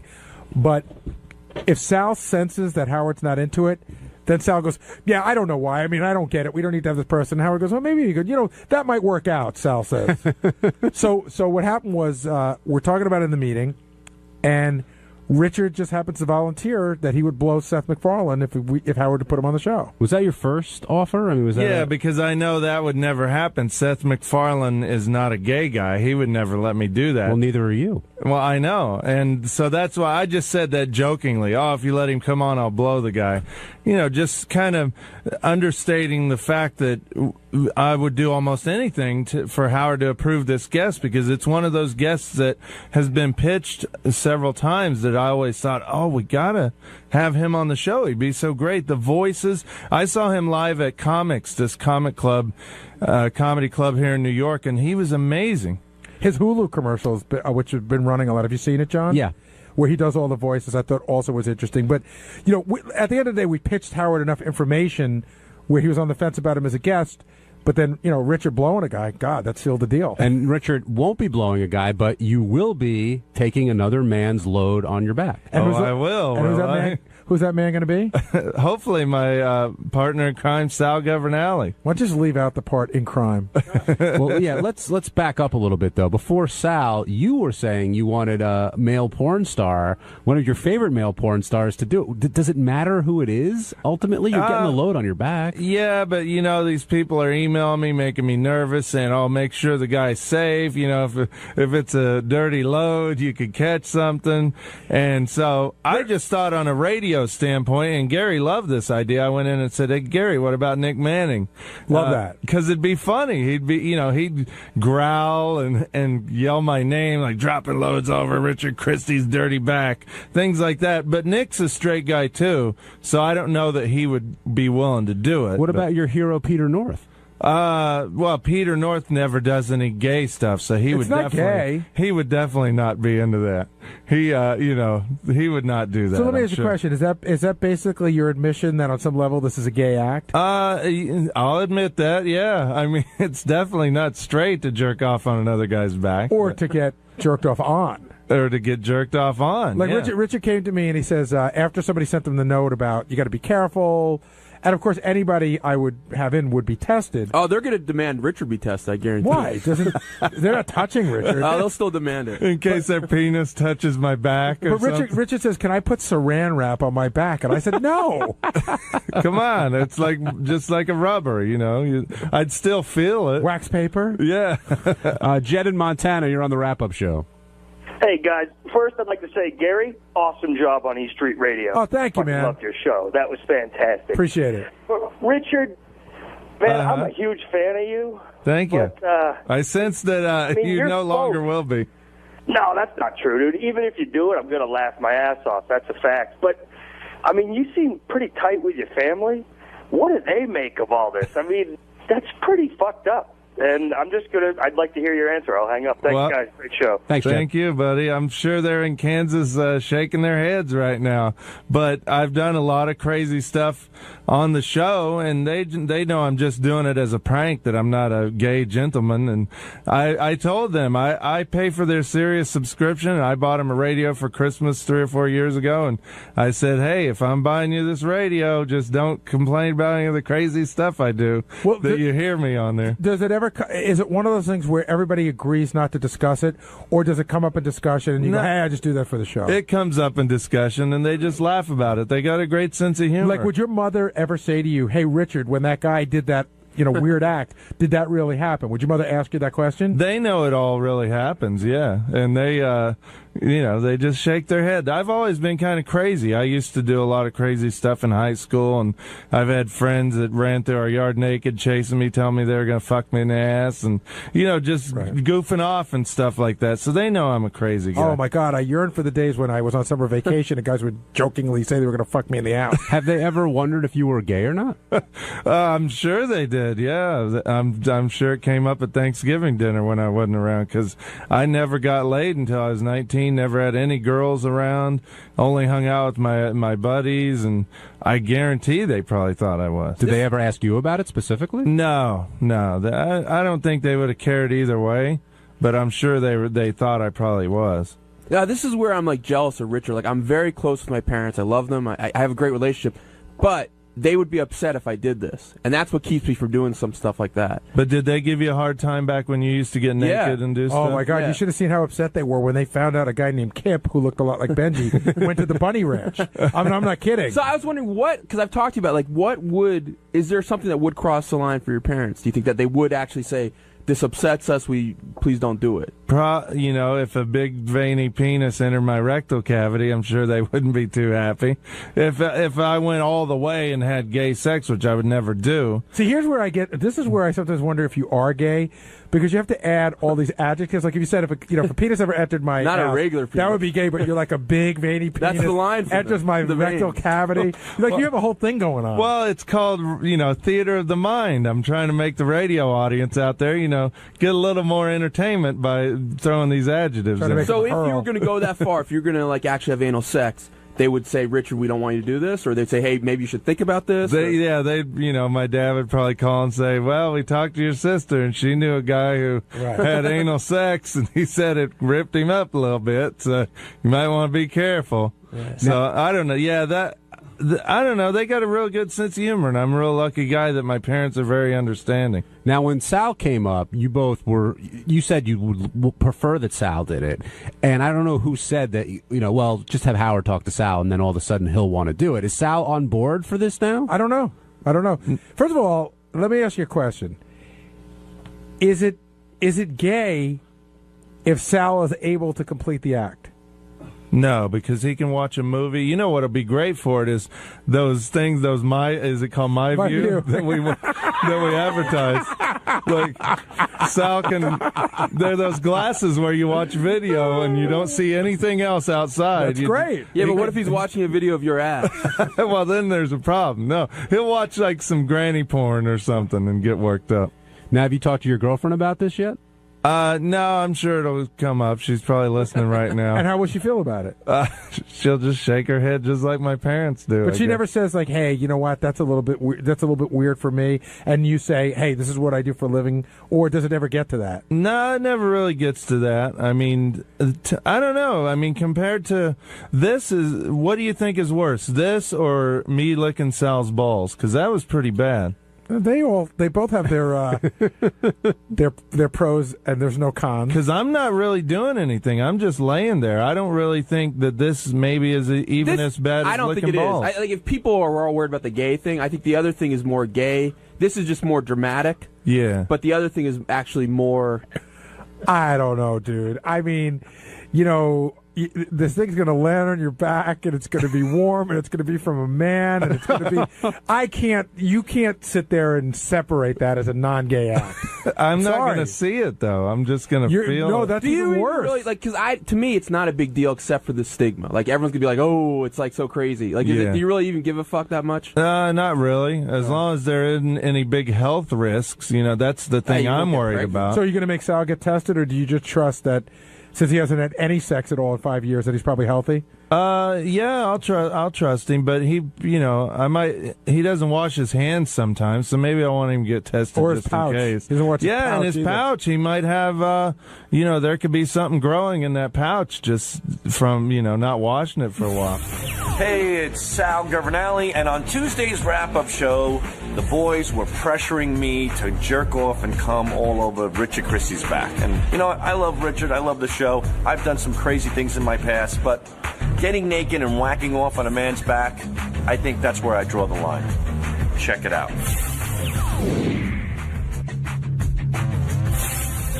The thought of me standing over another man, wanking my penis, and ejaculating semen all over his back, that is where I'm sorry, I draw the line. Everybody draws the line someplace. But what if that had come up the point is, has Sal changed, or is this... No, I don't think I've changed. If this had come up 3 years ago... Wait, Sal. If this had come up 3 years ago, I think you would have too. I think it's not that you don't like Howard, but it's like that expression, familiarity breeds contempt. I agree. Not that you dislike, not that you really have contempt, but you're established, you work here.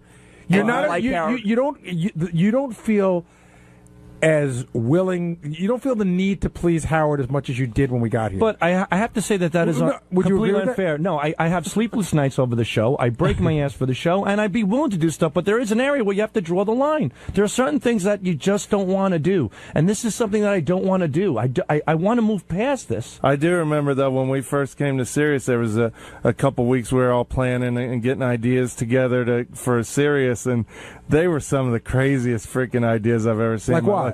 One was every guy on the show was going to jerk off and see who could shoot the furthest. Oh, we were going to weigh it too. And we were going to weigh our loads.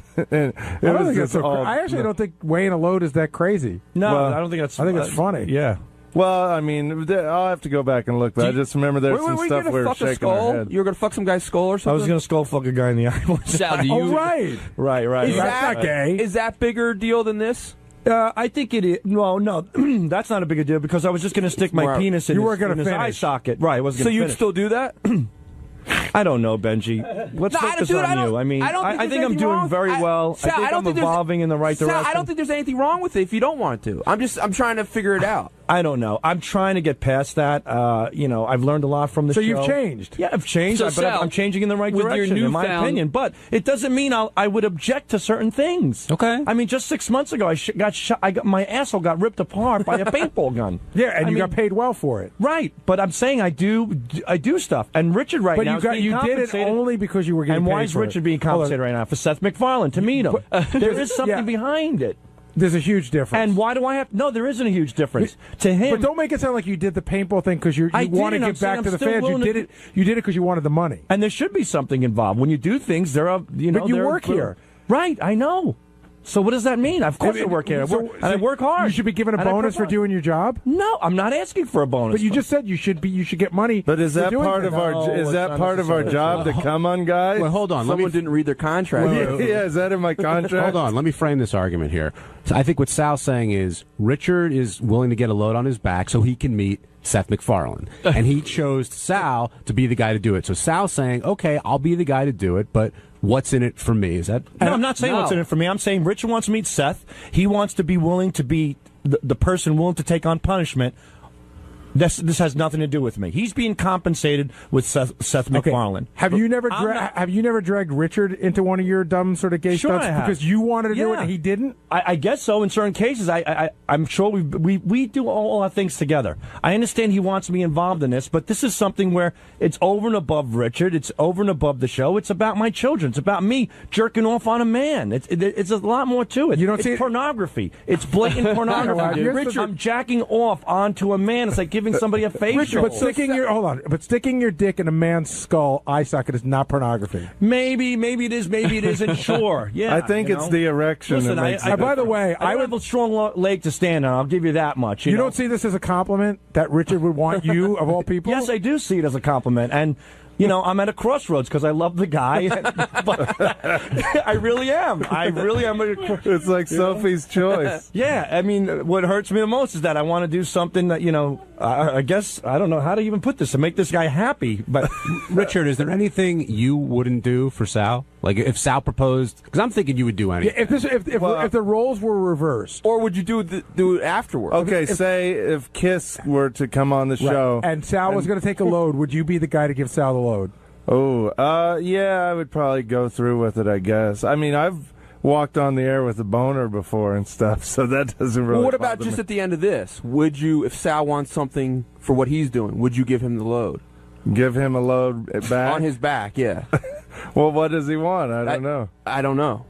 But it's hard to say unless we're in that situation, but I do a lot for Sal. I'm not going to bang him or anything, but I'd help him out if he wanted Kiss on the show or something. Sal, do you regret? I'd help out John. If John wants Rush on the show, I would jerk off all over his back. But you want that too, so that doesn't count. Yeah, Richard. No, I just want to see John laying on the ground with me jerking off on top. Hey, Will, now that we're going down this whole road, do you regret that because this really all stems from you? You were the guy that stem from you. You were the guy that brought it up as the idea when we were going to give away the Panasonic TV. You brought this up. That was like a $50,000 TV, wasn't it? No, I got you. But I'm you just were saying. So looking forward to this. I honestly I know it's gay, but I don't have a huge issue with if a dude blew his load on my arm or something like that. It's not my mouth, so what do I give a shit? Do you guys feel High Pitch Mike was a little bit fraudulent in that whole deal? Yeah. Yes. In what respect? Because it's not that big a deal if you're gay to have a man's penis on your face. Well, that wasn't a man and that wasn't a penis. Or whatever it was. Will, what you want to ask Sal? So what I wanted to say was, do you regret doing all the gay things you've done on the show? Now that you have this newfound maturity, And you're so worried about your say kids. Newfound maturity. You think your kids are going to be any less offended that you were kissing his taint than you were taking? Yeah, have you ever seen a picture of Captain Ballsack? Do you think your kids are going to think it's really... Sack, not Ballsack. Yeah, but do you think it's going to be really cool when your kids see a picture of you in a leotard with your fucking balls? But he had a mask on. They won't recognize Or him. Gene Simmons painted on your cock. Let the man respond. Go ahead, Sal. Thanks for reminding me. That really was. Those are proud moments in my life, I have to say. So I'm proud of everything I've done on the show. So you I have love the show. You have no problem your kids stumbling upon a picture of you with your... Of course I have a problem with it. That's the risk you take. But you know what? If I can minimize that risk from this point forward, like blowing a load on a man's back, I think I could take it's a good idea to take a pass on that one maybe. But you see what I was getting at this morning Sure, when I was breaking your balls about how you have ridden a lot of people that they're not team players. And in meetings, you're the first one that whenever we do a contest, you go, they have to be punished. If they lose, sure, they have to face but that's always been a great basis of the show is that, the reward and the punishment. So that's what I was doing with you today. Yeah, well, and it makes sense. But this punishment is like a heavy punishment. Well, you said no. The punishment is there's not no reward. I mean, there's no reward, but it's just something going to be that, a funny bit. That's a reward. It's like Scott the engineer. He wanted to get fucked up the ass by Lexington Steel.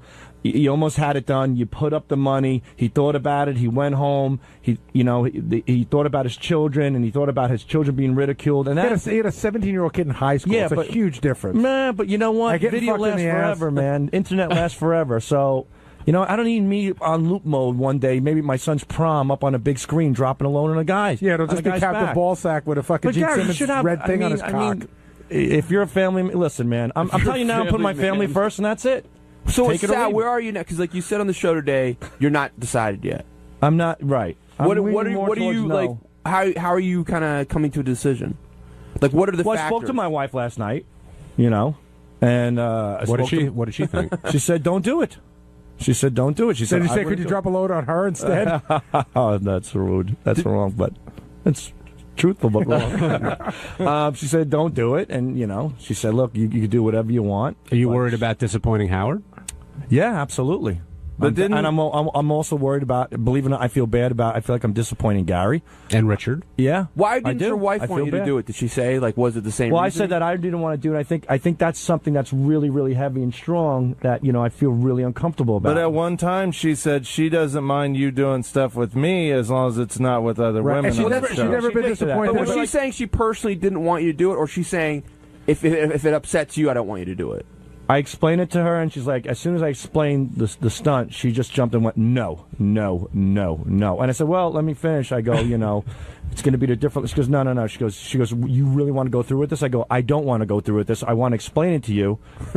Maybe. And I have to say, if I had my wife's blessings a little bit, it'd be easier, less pressure, no doubt about it. What if you told her she'd get a new handbag or something? Do you think she'd be into it? No, I don't think so. Again, this has nothing to do with that. This is just where I'm drawing the line. This is just too heavy for me to drop a load onto another man's back, to be over him, to be jerking off. The whole scenario of it, it's really grotesque and disturbing to me. Ralph Sorella, you're on the wrap-up show. This particular stunt. Great intro. Nobody's looking for a well thought out to Sal. This is not what I like.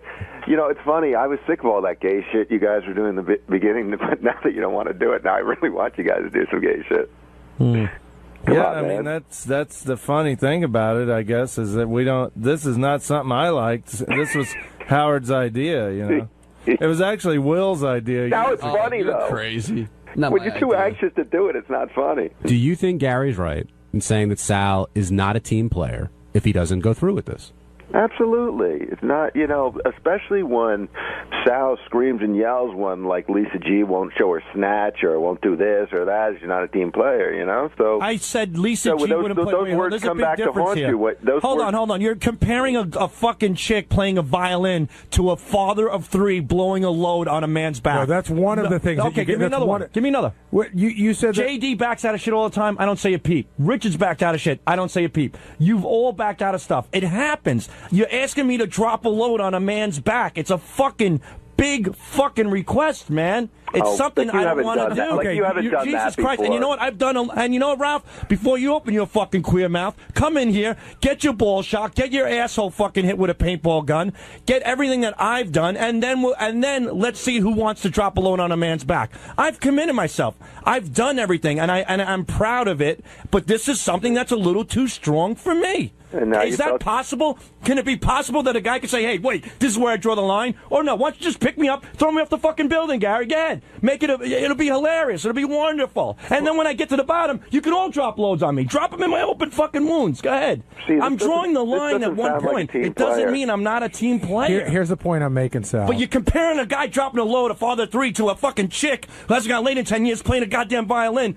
What are you kidding me? That's like comparing dog shit to roses. Get lost. Hey, it's Gary Delabate, Baba Booey. On Wednesday's wrap-up show, we had a discussion about who might be the right guy for Lisa G. We couldn't really figure it out. Ronnie came in, and we had a discussion that Ronnie, is secretly attracted to her, and that he might want to, break her down like she was a horse or something. But big discussion on who should be going out with Lisa G. Here's how it went.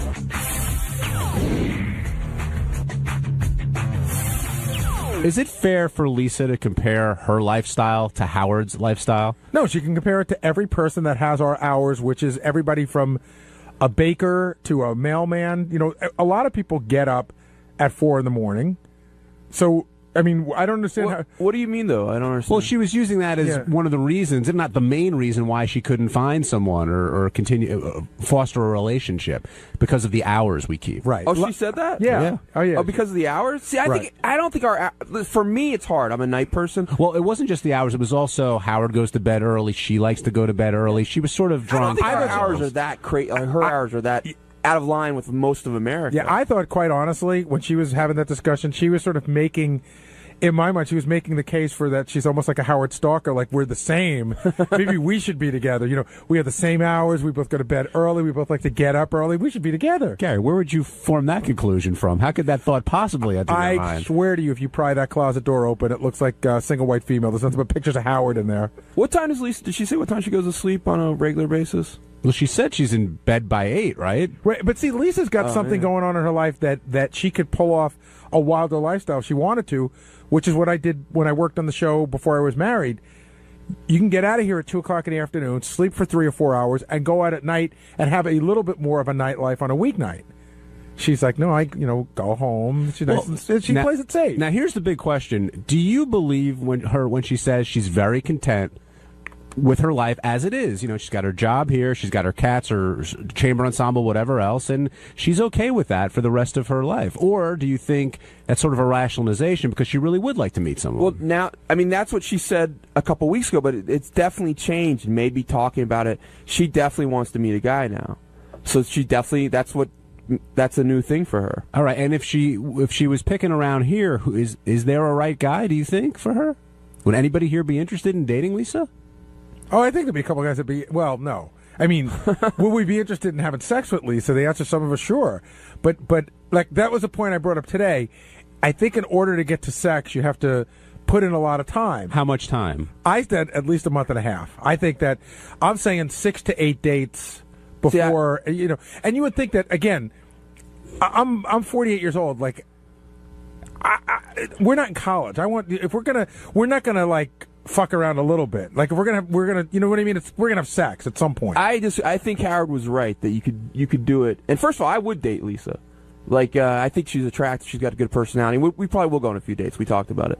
But I think because Lisa mentioned to me that she loves dating guys who are on this weird list where the girls come and fuck them at 11 at night. Who do you think I'm meeting? But I think Howard's right. You could get him within 3 or 4 dates. I mean, get Lisa within 3 or 4 days. What makes you think that? I just think that there would be a progression, especially with texting. Like, texting can make, can fill in a huge amount of a relationship in a couple weeks. Would Lisa go out with Benji? I think Lisa would have dinner with Benji, but if you said, "Are you guys going on a date?" I don't think she would. I don't think she would characterize it that way. Would you try to make a move on the first date? No. Not at all. Well, it depends. It depends. Are you talking about for Lisa or just in general? I'm talking about Lisa. No. I would not make a move on the first date. No kiss goodnight, nothing like that? No. Unless I might, like a nice little hand squeeze at the end of the night. And if she approached for the kiss at the end of the night, I might. I don't see those two together either. I'm sorry, but Benji, I'll be the dick on this one. I don't see Lisa dating you. We talked about it in the hall. I think she would. But I might not even call it a date to start with. Like, if I would really wanted to approach it in a smart way. What would you call it then? Let's, like Gary said, let's go out to dinner. You're in the vortex. All right, I'll get out. Jason in Detroit, you're on the wrap-up show.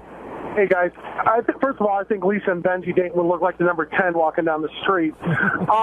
Second of all... She's not that fat. No. I think Ronnie's got something for Lisa. It's totally obvious. Every time he's in there talking about her, he just sounds like the little kid in the schoolyard, pulling at her pigtails and stuff like that. I think it would come down to it. I don't know if Ronnie would give up, the Ricky Man lifestyle, but I really think he's got something there for Lisa G. I think there's a sexual tension between Lisa G and Ronnie for Ronnie, and I think it has nothing to do with anything more than him having sex with her. I think Ronnie would love to have sex with her, but I don't think Ronnie dreams of having a relationship with her. Well, we've used that pigtail analogy a lot with Ronnie and Lisa, but she really does get under his skin. When she was in the studio, Benji, you didn't hear it. He was yelling in the hallway, like at the top of his lungs to get her out of there and to shut up, and she really bugs him. Yeah, so. Ronnie's like one of those guys that's like, I'll teach her a lesson, I'll fuck her good. You know what I mean? Thanks for your call. Now joining us on the wrap-up show is someone who was a candidate, actually, to date Lisa G, and that's supervising producer of Howard TV? Yes. Mike Gange. Gange, is Lisa in your future? Do you see a possible date? No. First of all, I like Lisa. She's a tad old for me. So right there. Wasn't your last girlfriend 14 years younger than you? Yeah. So was it 14 or was it 16? When we started dating, I was 31 and she was 19. But the truth was, he was 31 and she was 18. But he hates the 18 thing. I swear to God, she was 19. How about like a week? Yeah, by like a couple weeks. So anyway, she is a tad old for me. How old are you? 38. Okay. And how old is Lisa? Do we think? I don't know. I'm not sure, but she does look good. I mean, don't you guys think? She looks okay for what? I mean, if she's in her 40s, she looks okay. And what if she's? Well, what do you think? She's in her 30s and she doesn't look great. Like, how old do you think she? How old do you think might be like 12 and have that aging disease. I would guess, and I don't know for sure, but I would guess. How old are you, Gary? 48. I would say she's your age, if not. Yeah, I would say about your age. So if Lisa were 48, how do you think she looks? I think she looks okay. I think she looks good. Yeah. Body's in great shape. Keeps her body in great shape. And I do like that she doesn't look like she's had any weird face work, and that to me is a huge plus. Yeah. From the and I'm not disparaging her face, but I'm saying from the back, I would put her up against anyone. If you just look at her from the back. Yeah, no, she's got a body that's from the back. Incredible ass. She looks younger. You want that date, don't you, Benji? Huh? But dude, do you disagree that I think she looks That's great. in jeans. We haven't seen it. But so again, why not date? Because she's too old for you? That's part of it. But second of all, I've hung out with Lisa G one night, and she's like an old fuddy-duddy. Well, when did you hang out with her? What happened? We were in Los Angeles and we went to Nobu one night, and so was this Superfan Roundtable? This was Celebrity Superfan Roundtable. Right. We went to Nobu. By 8 o'clock, she wanted to go to bed.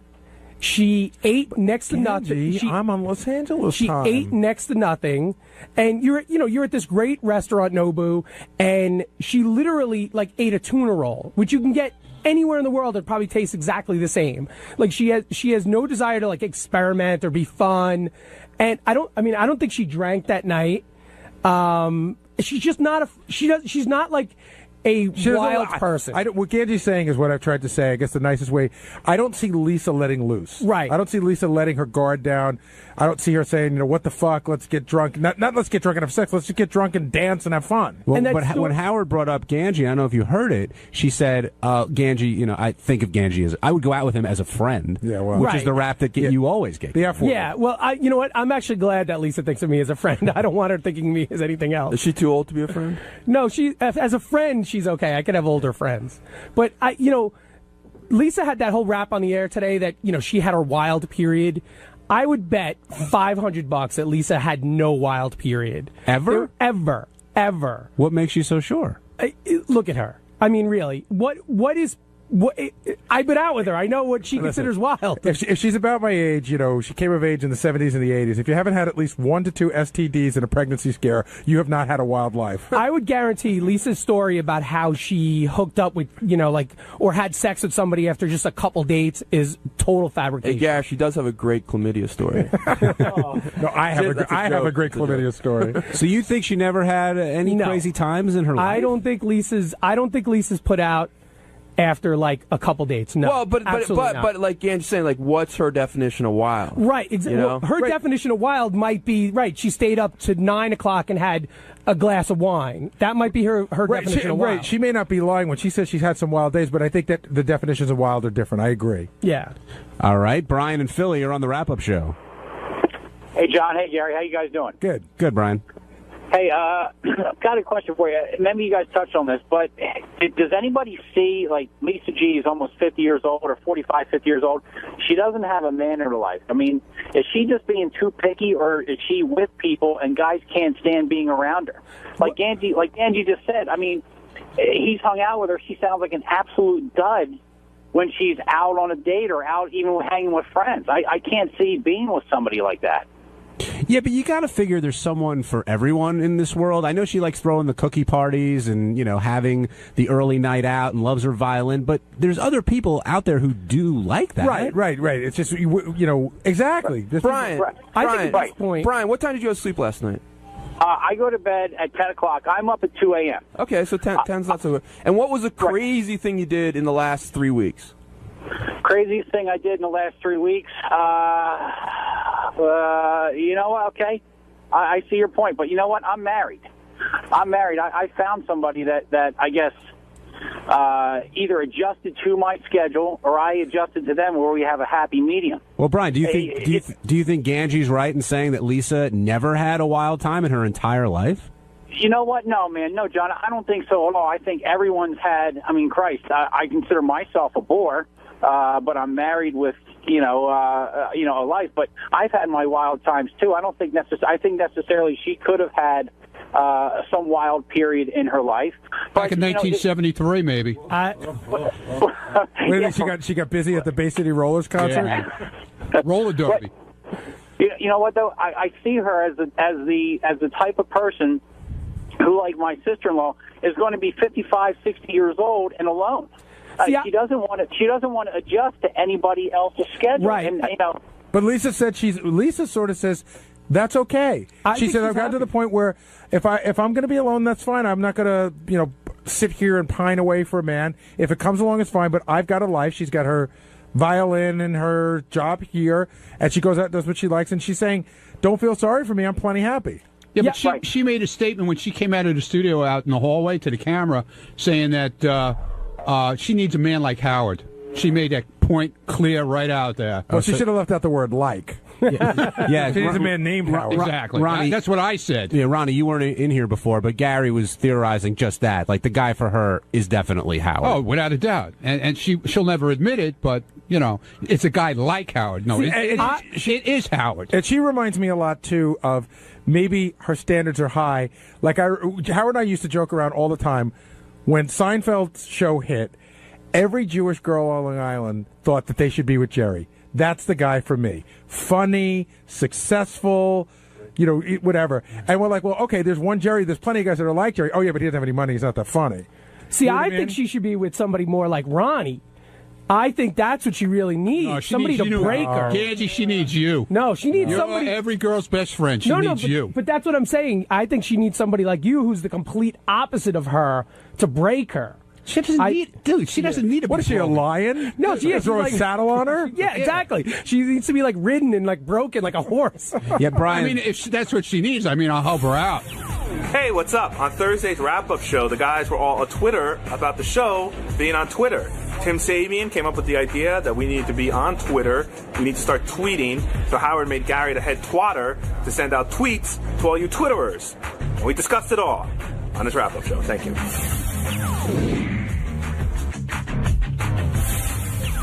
Let's talk about Twitter. All right. All of a sudden, the show is on Twitter.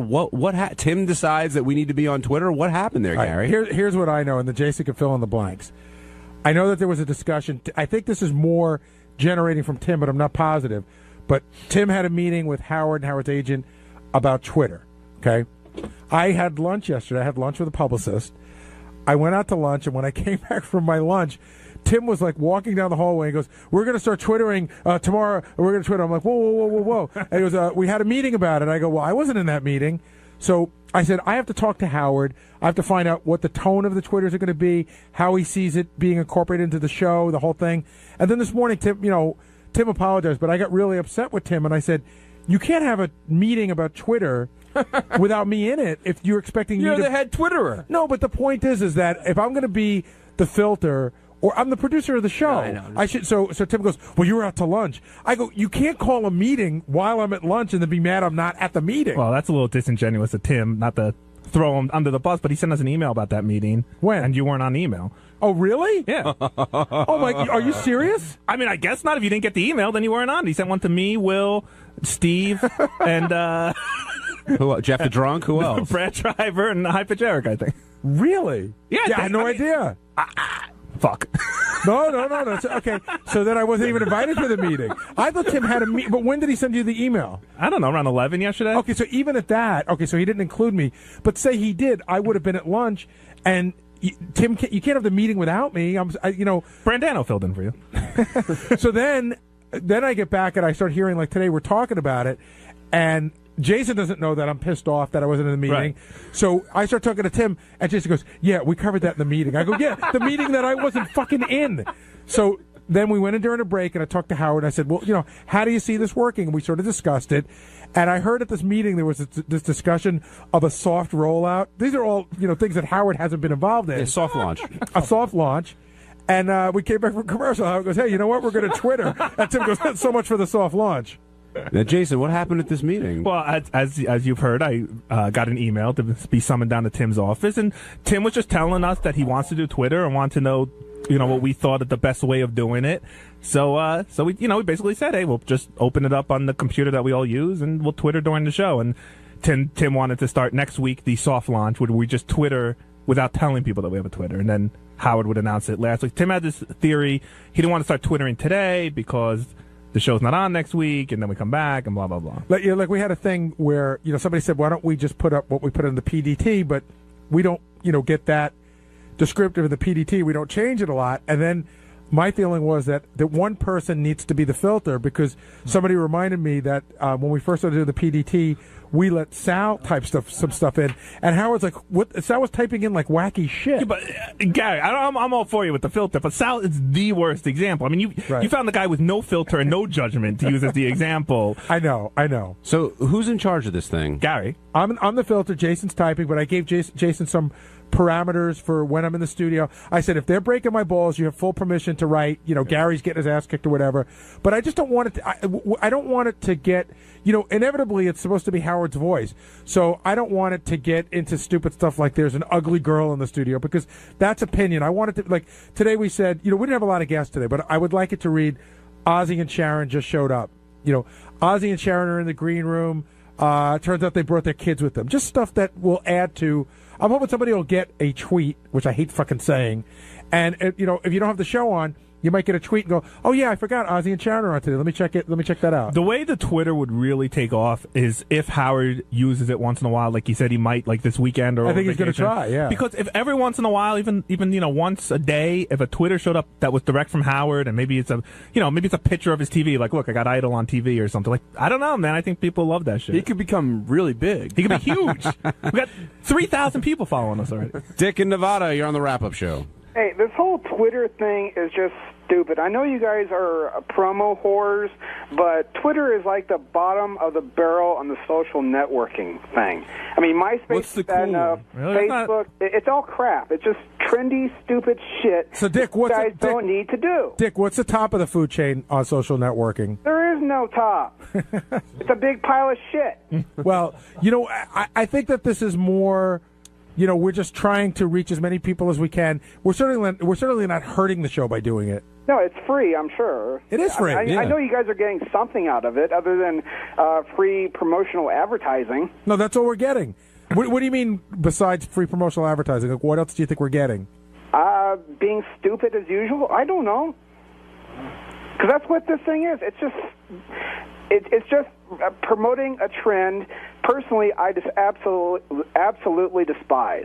Which is fine, and you shouldn't sign up for Dick, tweets. Don't go on the Twitter thing. I don't do any of that social networking crap. Well, It's there you lame. go. But Dick, and again, how old are you, Dick? You're probably I'm old enough. Don't worry about over 21. Well, obviously. But are you over 40, as a for instance? No. Okay. I just happen to have a deep voice. I'm actually quite young, but it's just the way I sound. But I understand how a lot of people are resistant to this whole social networking thing. And, I actually look at this like the way we've been talking about it on the air as I think what a lot of conversations are in offices around the country. What the fuck is Twitter? How does it work? And why do I want to do it? Let's go to, Nick in Lake Tahoe. Hey, Nick. What the fuck is Twitter? What is it? Okay, I don't know. It's a way, and listen, I'm on the fence about all this stuff too. Like I'm not. Oh, this is the latest trend. We have to be involved in it. It gets big, and sometimes you feel you need to be a part of it. To the best of my knowledge, Twittering is where we send out a note about what we're doing, and it gets emailed to everyone who's following us. If you sign up to follow. It's Stern Show, right, Jason? Okay. Stern Show, yep. Twitter.com/Stern Show. Right. So a lot of celebrities are doing it. Basically what they're doing is giving you some insight into their day. So like P. Diddy says, I'm getting in my limo now. Now, if you give a fuck if P. Diddy's getting in the limo, then sign up. If you don't care, then don't bother. For us, we're trying to give you a little bit of behind the scenes of what's going on at the show. Let's go to Wes in Nebraska. Wes, you're on the wrap-up show. Hey, guys. I understand you want to be current and all, but most people don't even understand what it is, and they don't care because they have real lives. All right, so then they don't have to go visit the Twitter page. Right. In other words, we talked about does it make? We talked about it today about as much as we're going to talk about, so it shouldn't come up all that much. And let's move along. But I think people are getting it wrong. It's not to be cool. We didn't say like, "Hey, we'll be cool." It's just the same way like In Demand sometimes advertises. Yeah, it's just another way to get the word out about our show. Now, Jason, did that video ever get up there? Yes, at about 10:30, 10:45 this morning, the video reached Twitter. Thank you. Not my fault. Okay. Well, why are you staring at me? No, I know a lot of people think I run the website, but I don't. We sent the video to the website guys, and it took them a while to get it up, I guess. But it's up. It's Bianca on a bench. So you see, if you guys were on Twitter, you would know, and you can click on the link and see Bianca on a bench. I have one critique of Gary. You're the Twitterer. Yes. The head twat. That's what he was called. I have nothing against gay people. I don't know how else to say this. Like, I think all the exclamation points comes across very gay. Well, I have not. You're gonna have to throw that one at Jason. Yeah, I threw the. I have not given him any punctuation directions. I just thought it just looked very plain without any punctuation, and a period looked boring. So I threw a. So exclamation points are gay. I think they can be. I do it sometimes too. I don't know. I don't know if gay is the right adjective. Yeah, fruity. It's like next to it's like the smiley face, which I use too.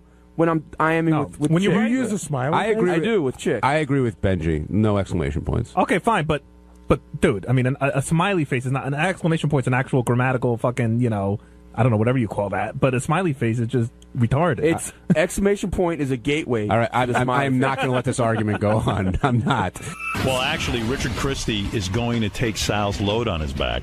It's really weird. On the wrap-up show yesterday, Sal was saying, look, I don't think the listeners want me to drop a load on Richard's back. Is he kidding? They want like, Nick Manning or someone like that. So you should take a poll.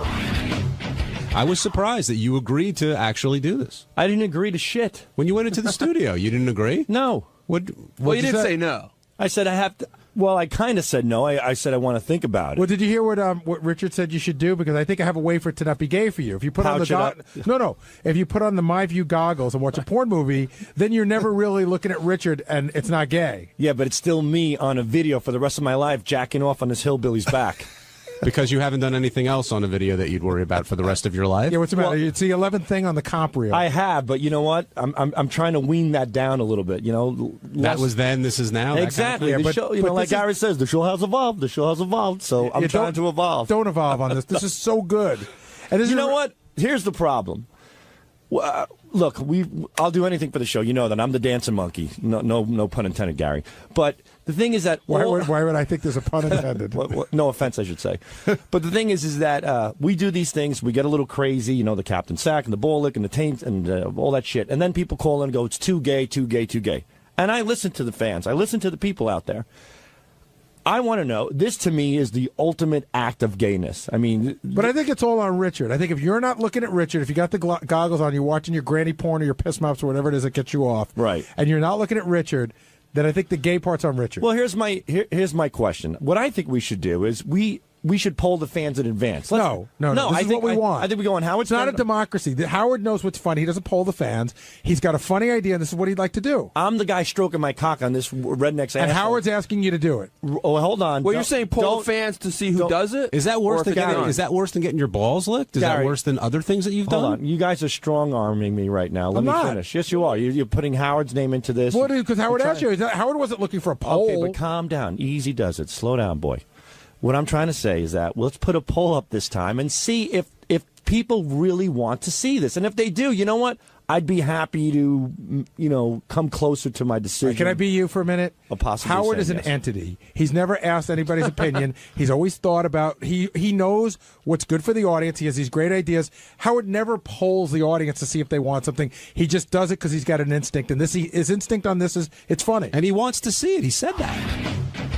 So Gary goes, we're not going to take any polls, Sal. Howard decided it's better if you drop the load, and that's the way it is. So meanwhile, they put up a poll anyway, and of course... They want Sal. 48% of the people want Sal. 25% of the people say a porn star should do it, and 27% of people say no one should do it. So overwhelmingly, the audience wants Sal to go to a hotel. Well, yeah, why would they want a porn star who they don't know? Right, and then drop a load on Richard's back. And so Richard really wants the guy from Family Guy. What's the guy's name? Seth MacFarlane. Seth MacFarlane. On the show. Yeah. And so I booked Seth MacFarlane. And now? He's coming on the show. Is Sal going to do it? Yeah. Sal's going to drop a load on Richard's back. And they're going to be in a hotel room. That's going to be the funniest thing. What's up? Richard's trying to back out. Can't back out. I just booked Seth MacFarlane. Right. He told me the deal was on. He says he heard that Seth MacFarlane was already booked, but that's not the case. No, that is not the case. What is wrong with him? That is not the case. Oh, yeah, dropping loads. I'm not trying to back out. Sal's the one that went in and told Gary that. But that's what I heard, that he was booked before we even did this thing. Absolutely not. Huh. We were thinking about it, but I said, hey, let's make it up to Richard. He says he wants Seth MacFarlane. I'll interview Seth MacFarlane if he takes a load. Because otherwise it's no fun. It's no fun if I don't take a load. Do you think they're just doing this to get you to have a load on your back? Well, I mean, very gullible, so... So when are you guys going to go to the hotel and get the load on your back so we can listen in? That's up to you, I guess. He's not going to do it that day. He's going to do it before. Well, I want to make... it should happen that morning, Howard. Okay, that morning. Yeah, I want to make sure Seth MacFarlane is sitting in the green room. All right, that's fair. I don't want to get a load on my back and then he's late for the show. That'd be good. Seth MacFarlane calls in and cancels. Yeah, well, that's the irony. This is what is going to get Seth MacFarlane not to do the show. No, he's got a good sense of humor. So, Sal, are you going to hold up for a lot of... What's funny about this? Sal, yeah, exactly. Are you going to wait like 5 days and be all backed up so you drop a rope on him? Howard, he's yelling in the hallway now. Get in there, Sal. I never agreed to do this. And now he's back. We did the poll, like you said. The listeners want it. 48% voted. I'm going to give Sal some great granny porn that morning so he'll jerk off before he jerks off. So it sounds like Richard wants to... Oh, wait. Do you want this to happen now, Richard? It sounds like subconsciously you do. No, I do not want this to happen, but I'm not going to back out. Howard's, saying that I'm backing out. I'm not going to. All right, but Sal, I want to do it with Sal. Sal. Deliver this tremendous bit? Well, the thing is, technically, I lost the poll. 25% and 27% ends up to 52%. Don't be ridiculous. You got the majority. Yeah, I said put up a poll, but I didn't say I was going to do it. They want to see you. Here's the problem. I would do it. Good. But take it. Calm down. But I don't have the ability physically to whack my cock off with a man bent over. Here's what's going to happen. You do have the ability. I don't. I'm telling you, go physically. to the hotel. Cock and balls. We're going to put some porn on for you that you can look at. Well, I suggested on the wrap-up show we have that sponsor, My View. They're glasses that you wear, Right. He'll wear the where glasses. you can watch a video That's right. and you can't even see Sal, outside. You gonna move up your cock and balls and whack it for a little bit? I have faith in you. No, don't Are have. you telling us you can't perform? There's no way with Asshole. This is the biggest bit ever. It's not you being feminine. It's him. He's taking the load. Is this bigger than interviewing Paul McCartney? Yes. This is big. Let me ask you and I something. need you to perform. Why do I? You This have to go asshole out asked there. for semen on his back. Why do I have to be the jerk off that does Because it? he trusts you. He's You're your his friend. Trust. I got 3 kids. I got to jack off on a hillbilly's back. Do you do a comedy routine with this guy? You're out every weekend That's with him. different. I'm not You guys jerking off on You want to be stage. part of this? You're going to feel like shit that morning when the comedy history is made, and you're not jerking off on him. I'm not saying that, Howard. I've done so much. I've done everything. You want to be the guy. You know what? Okay, fine. I'll get a different guy to come on his back. I want Sal. You know what? No Seth MacFarlane. Let's forget Seth MacFarlane. Let's forget this whole thing. Come on, Sal. We do I'm everything not saying together. no. I'm saying that, Howard. My problem is I'm Here's not. what's going to happen. I hear your problem, but I'm going to tell you what's going to happen. You're going to put on those My View glasses. You're going to have a big screen Oh, can you experience right in front of you, a porn. That's going to look like What's your favorite porn? Tom Cruise. Risky Business. Dr. Piss. All right, Dr. Dr. Piss. Piss? Describe your favorite scene in Dr. Piss. There's a lot of them. I think Fred has a clip maybe in the Do you? Prophet. Yeah. Take a look. Is it under Fred. Dr. Piss? Yeah, it should be Dr. Piss. Okay, I can find it. This is your absolute And he all-time thinks favorite. It's one of my favorites. What does Dr. Piss do in his video? Well, he pretends he's a doctor, and a lady comes in, and as he examines her vagina, she starts peeing in his face, and then right, he has another girl come in, and he pees into a super soaker, and he shoots the super soaker pee into her Why face. do you like that so much? Or does I don't know. You just it turns you on and gives you a boner. All right, Yeah, so here's what's gonna happen. That gets you all excited. Well, On the one mic, of the first movies. of all, Richard's going to be quiet. We're not going to hear from him. He's We gonna can even put him in something frilly if you want. And then we put him in a dress. Yeah, I want my panties. ass covered up so he doesn't accidentally. So we'll put you in a pair of panties just so it Okay. looks like a girl saw it. But Howard, This is just his back. like Richard wants to meet Seth We can MacFarlane. even spray urine on you during it. Nah, you don't have to do that. I'm not a deer. So then you'll put the My View glasses on. You'll have your experience. And you'll be in your tighty whitey. Yeah, you won't even know. And then you'll blow your load right on his back when it's getting close to time. Whip off the glasses and do it. Spray him down. Anything, dude. Howard. Spray him down. I want to. What an ass! Why am I involved in this asshole's life? I mean, he wants. That's up to you. But this is him. All right, He wants you. I want Sal to leave the glasses on when he comes, so maybe he'll miss. No. He's got to hit your back, or you're not this is getting what, your wish. Artie, help me. Sal, I wish I could, but this is you're paying for past sins. People think you want to do this on some level. I don't. That's what I'm saying. Sal, you don't want to do it? I'll get a different guy to do it. All right, thanks. No, please have Sal. Well, Howard, you do it I for don't- Richard. I don't know if He's I want to begging do it unless it's Sal. Oh, I get trust out Sal. of here, Richard. You proposed this. Why do you trust were Sal? doing this. I know, but I want Sal to do it Sal with always me. does something weird to you whenever he's involved with you. That cock's gonna end up in your ass. I know it. I'm going to take a shit on his neck. What about that I think guy? I'd prefer a shit on my neck. What about that guy who came in, who went into business for gay porn, but he's not a gay guy? But see, I don't know what that guy's up to. It could be a health It's thing. on your back. Right. See, I got a big issue with Sal. I'm going to tell you right now. else Sal's the is one new? who's always saying everybody's got to give it their all for the show. Sal's the one who's always saying if we don't do something, you should be punished. So if Sal doesn't want to do it, something should be taken away. That's how Sal You, reacts as to a everything. producer. How about your plugs for your You're allowed your to. shitty If I don't comedy do it, shows? if I don't do it, you're a lousy producer. You should how be taken about away. if you don't do it, I cut your plugs off. Sal. Go ahead, Gary. That's not nice. But you know what? You got to perform. You're here. You I got a don't job. want him to be coerced like that. I'm not. Not coerced. I mean, he's always saying, hey, first of all, Howard's asking you to do it. You're saying no right to his face. He is asking you to do it. And you're the one that says, we all got to do what Howard says. Sal, let me remind you. You're strong-arming me, Gary. I'm talking to Howard about it. I'm using your own words against you. How about if Sal does this, you'll interview Dr. Piss along with Seth MacFarlane. Well, the point is, look, Richard wants to meet Seth, and I'm willing to contribute. Don't get me wrong, You're Gary. not a team player. All right, go back and think about it. Go back Sal's and not a think team about it. player. That's not You're true, not. Gary. We have to know if this is being done. I think he'll do it.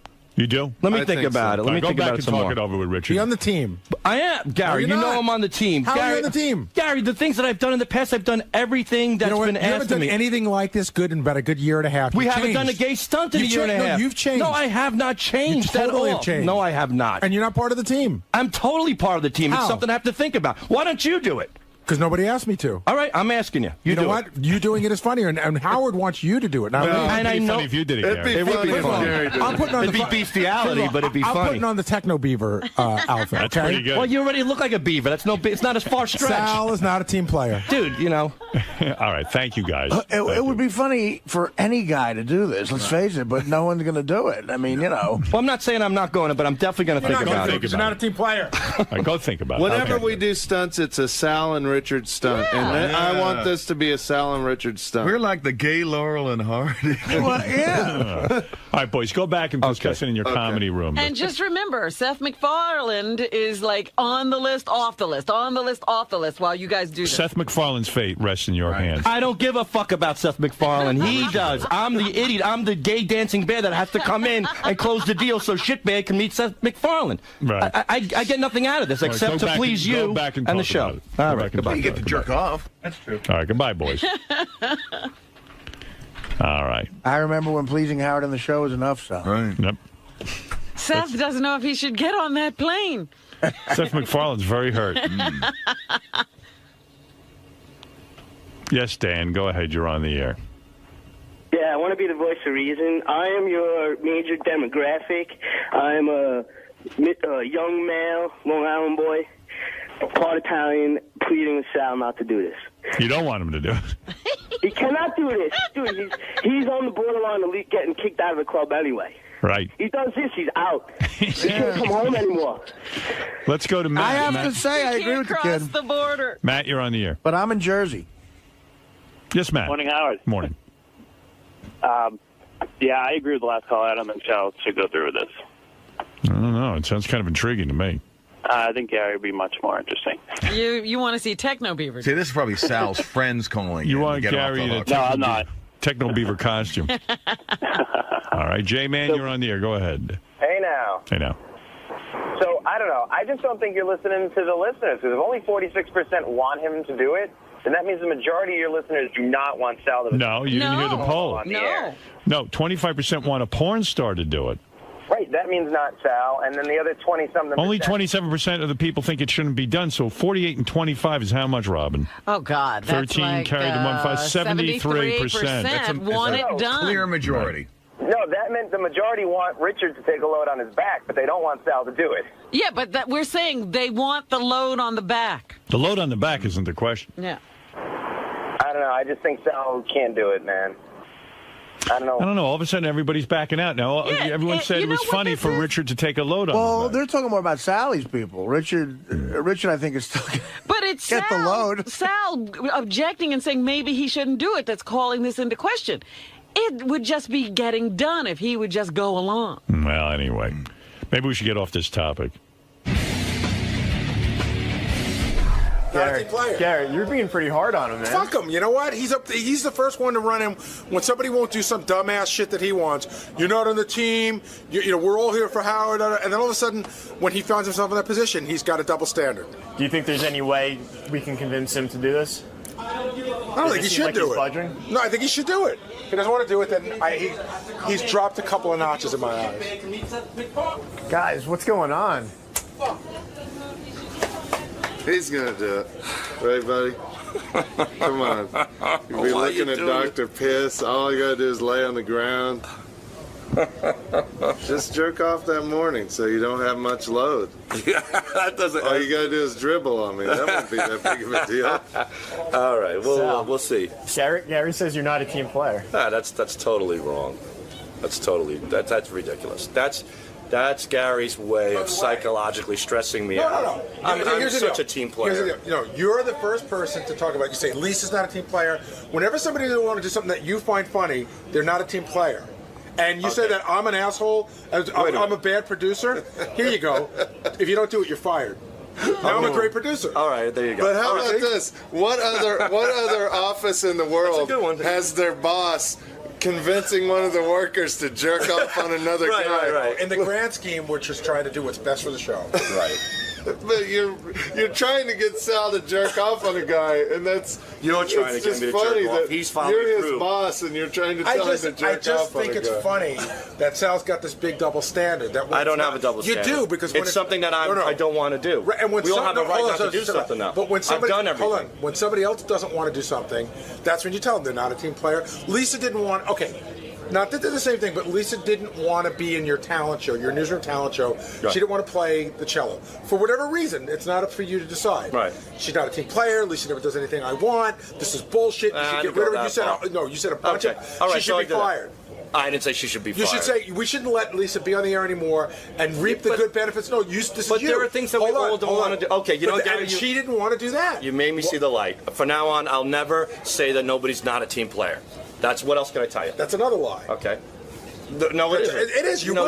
You'll say it before Christmas. You'll say it. Okay. So because I call somebody else not a team player doesn't mean I'm a hypocrite now all of a sudden? Yeah. Because I don't want to take my cock out and jerk off on a man's back? You're being a hypocrite. No. There are standards that people have, and that's where I draw the line there. So then why don't you respect someone else's standard? I do. No, you drew the line. Well, you drew the line and you trashed the shit out of her my opinion. for a month. I expressed my opinion on that. No, you didn't. Yes, I did. I said she's not a team player for playing the violin. It's a big difference. I expressed my opinion. You're not a team player. Okay, and you're not. You clearly don't care about the show Howard anymore. You've gotten big. Oh yeah, really? Now that you're a big shot with your fucking Richard and Sal show, you don't need Howard. Oh my God, that's funny. That's the funniest. Let's see if Sal can fit his head through the door. Rich, are you a little bummed out that this might not happen? I would be ecstatic if this didn't happen, but I don't want to let Howard down. I want it to happen with Sal. And everybody thinks he's going to back out. I know Sal, he won't back out. I have full confidence in my buddy. And if it's not Sal, you're not going to do it? I don't know. I got to, you know what? I would say I have to check with my doctor, but how do I ask my doctor if it's safe for me to get a load on my back? Okay. Senator, good morning. How are you? Good. How are you doing today? Good when I'm looking to the camera.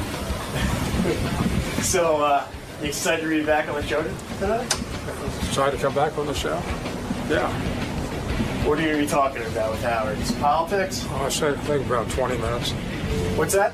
What are we going to talk about? About 20 minutes. About 20 minutes? Maybe 30. I'll let Howard ask.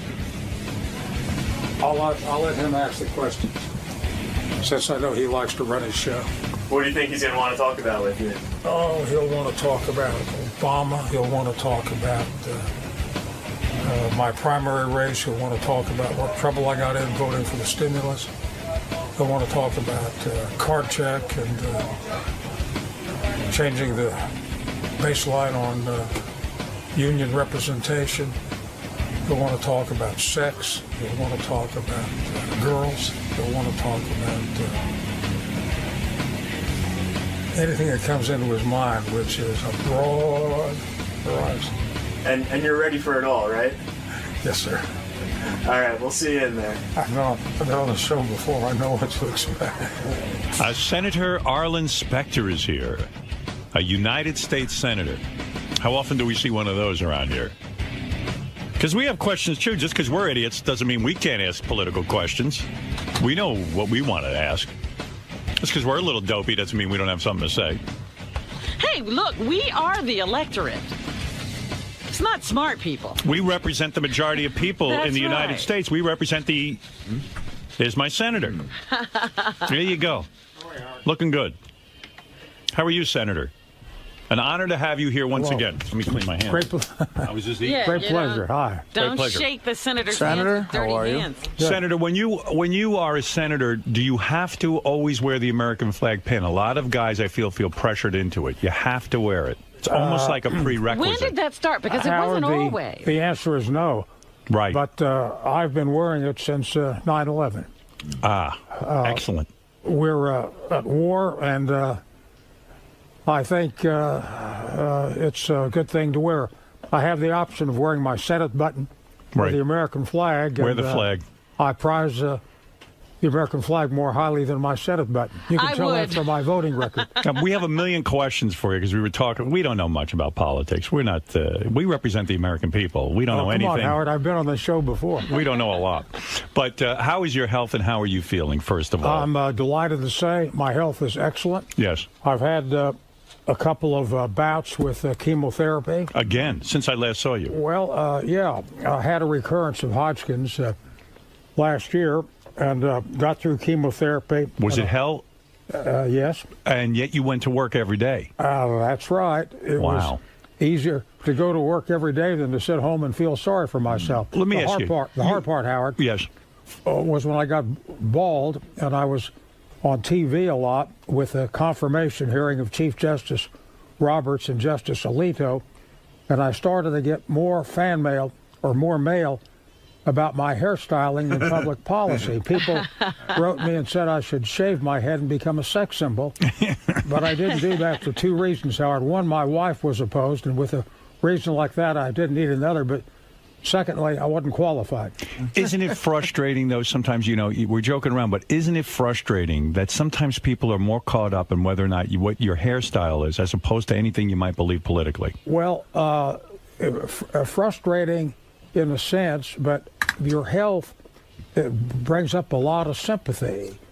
It's a very personal thing because so many people have health problems, and so many people have Hodgkin's or one malady or another. But how do you keep your mind on work? You know, we'd be consumed with whatever we felt, you know, and how bad life was and why did this happen to me and, you know, sitting around whining and feeling sorry for ourselves. Yeah, we're a bunch of women. We really we complain. Well, the answer to that is when you go into the Senate and you're chairman of the Judiciary Committee and Senator Biden, who, by the way, is a very, very good friend of mine, now Vice President Biden. Right. Has 30 minutes to question Roberts, and he spends 26 minutes before he lets Roberts say anything, and then Roberts starts to talk and he interrupts him, and I have to let the witness answer. That's a great distraction. You see? No matter how bad the chemotherapy is, sometimes your fellow senators are more distracted. But you're going to run for re-election, right? Sure I am. So at this point, with your health, you've done it all, you've been there. Why not take some time off and relax? I'm being serious now. Have you ever sat down with your wife?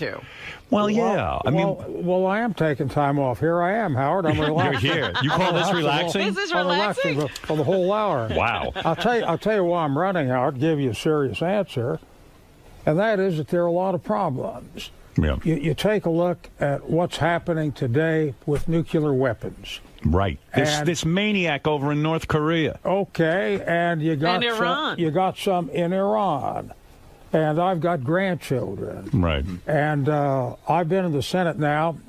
I'm finishing up on 30 years next year. Right. And I've met with the real menaces of the world. Went to see Muammar Gaddafi a couple of years ago. Yes. Went to visit Hugo Chavez not too long ago. Went to Fidel Castro. Met Saddam Hussein, Hafez al-Assad. Now me. Wow. Your list is really amazing. The point is that experience, I think, is helpful. Right. And you've got seniority. You've done some things. You've seen some people. Well, you know what? You have to sit and think. Yeah. All right, you've been there for 30 years. Do you think the country's gotten better or worse over the time you've been there?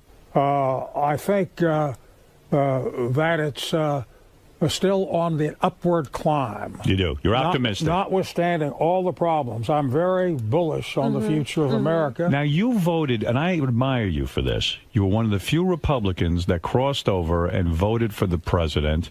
You stuck with him. You see that he's an intelligent guy. And you don't always vote. If you see something reasonable, you will not always vote along party lines. I admire this. You're not stuck in your ways. Howard, I didn't vote for the president. I voted for America. Right. I voted for America because I believe that the economic situation is so perilous that we could have a 1929 depression. That's right. But are there people you must see in your own party who would like to see the country get worse just because it would politically serve their purposes? That crackpot Rush Limbaugh. Creep. Right? I never attack prominent radio personalities like Come on, Stern. let's go. Like Howard Stern or anybody else, or people who buy... You okay with Limbaugh? You like him? Do I like Rush Limbaugh? Limbaugh, yeah. Yeah, I like him. You do? Yeah. You met with him? Yes, I have. Is he a crackpot? You met with another nemesis. No, he's not a... He's an enemy of the country. No, he's not. He's expressing his opinion. He wants the president to do poorly. Wait a second. Howard, I Senator. once heard someone who criticized you. Well, you don't see him around anymore, do you? Don't ask where he went.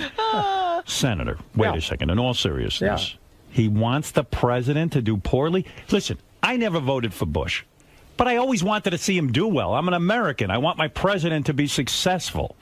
Who says I don't want my president to do well? That's anti-America. I haven't heard Rush Limbaugh say that, but there's a lot of talk which is provocative. Yes. There's a lot of comment. You fellas, and I know this doesn't apply to you, Howard. Of course not. Probably doesn't apply to Rush. Right. But some of these talk show guys want to attract an audience. Oh.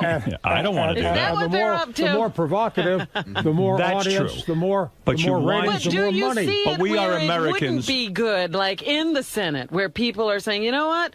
Let's try to, make this guy stumble. Let's try to keep a logjam going. Let's keep the country in a quagmire, stalemate, so that in another 4 years we'll get elected. Well, I think in the heart of hearts, most Americans, not all, would like to see the country succeed and would like to see President Obama succeed. That's why I like that you voted, and you said you made up your opinion. You didn't get swayed by everyone in your party. You're a free thinker, and that's what we need. I like it. I'm applauding you. That's all I'm saying. Well, it's brought me a primary campaign. Mr. Toomey was going to run for governor. Now he's going to run for the Senate. So the guy running against you? Yeah. Yeah. Well, listen, some people got mad at you because you didn't vote lock and step with the Republican Party. Well, and what is going on with the Republican Party? Is Rush the leader of the party, or is it that other guy? And why are you not the leader of the party? I don't think you can really identify with precision a leader. If you had to pick somebody, I think you'd pick Senator McCain. He was a presidential candidate last time, and until we have another one, I think that John's the titular head of the party. Yeah, I like him. And the question is, now that Bush is out of office, should he be tried for war crimes?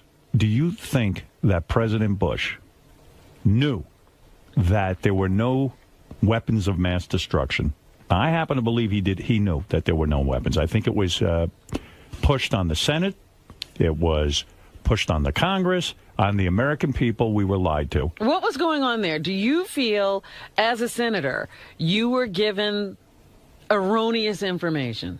Definitely. Right. Listen, Colin Powell, Secretary of State Powell, yes, whom we all had a lot of confidence in, went out and pushed the CIA reputedly very, very hard, and came back and appeared in the United Nations Forum and said there are weapons of mass destruction. And that went a long way with all of us. Yeah. Well, because sure we trusted him. He was a person whom we thought would have sufficient intelligence and perseverance and know-how to get the facts. So do you feel you were intentionally given erroneous information? No, not intentionally, but definitely given erroneous information. So there's no fault. We are in this mess, and it's nobody's fault? You could blame the analysts who were wrong. Listen, had we known Saddam did not have weapons of mass destruction, we wouldn't have gone into Iraq. You bet. We wouldn't have done that. What was the point? We were doing well in Afghanistan. That was the mission. Well, I don't think the guys in the CIA were malicious and gave us deliberately wrong information. You don't think Bush and Cheney knew that this was a bit of a hoax? That they had to push us? And I think Bush always had it in for Saddam Hussein since the old man, got and mixed it up with him. I really believe that. I do not believe that our leaders, the president, the vice president, deliberately and maliciously led us down the wrong path. So we're not going to have a cool trial or anything like that? Nobody's Never. going to jail. No one's going to jail. Well, we can't waterboard Cheney. You can't try somebody for being wrong. Are you into waterboarding at all? Do you like that? I like it. I think I like it. I would like to waterboard Cheney. Yeah. I'm opposed to waterboarding. I voted against it. Yeah. I worked hard and still am on the issue of expansion of executive authority. Right. And I don't sanction torture at all. Do you think the Bush presidency was a good presidency overall, or do you think that he will go down in history as a bad president? I think it is too soon to tell.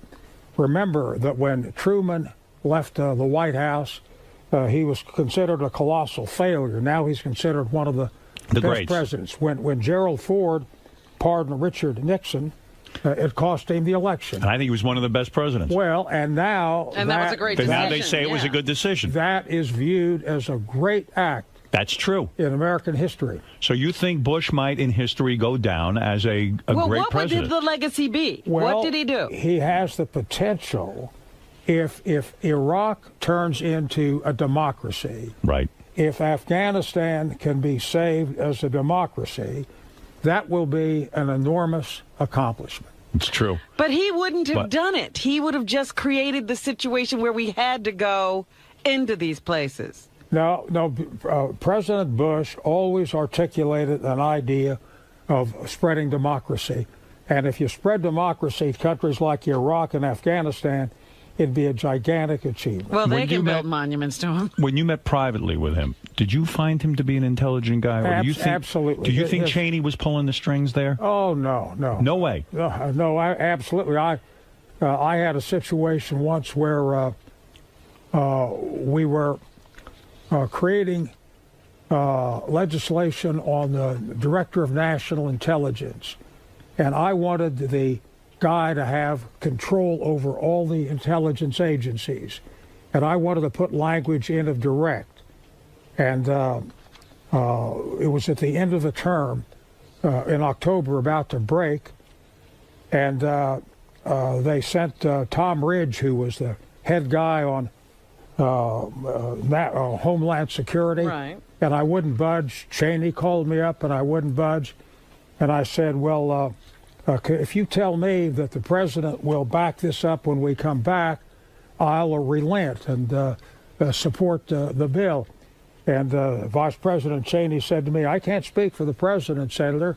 No way. You want that assurance, call the president. And I did. And he convinced you? Huh? He was a convincing guy, a bright guy on the phone. Well, I saw a lot of him personally. Yes. During 2004, when we were both on the ticket, he came to Pennsylvania more than 40 times. And up close, he was with it. He was communicative. I feel he vacationed too much.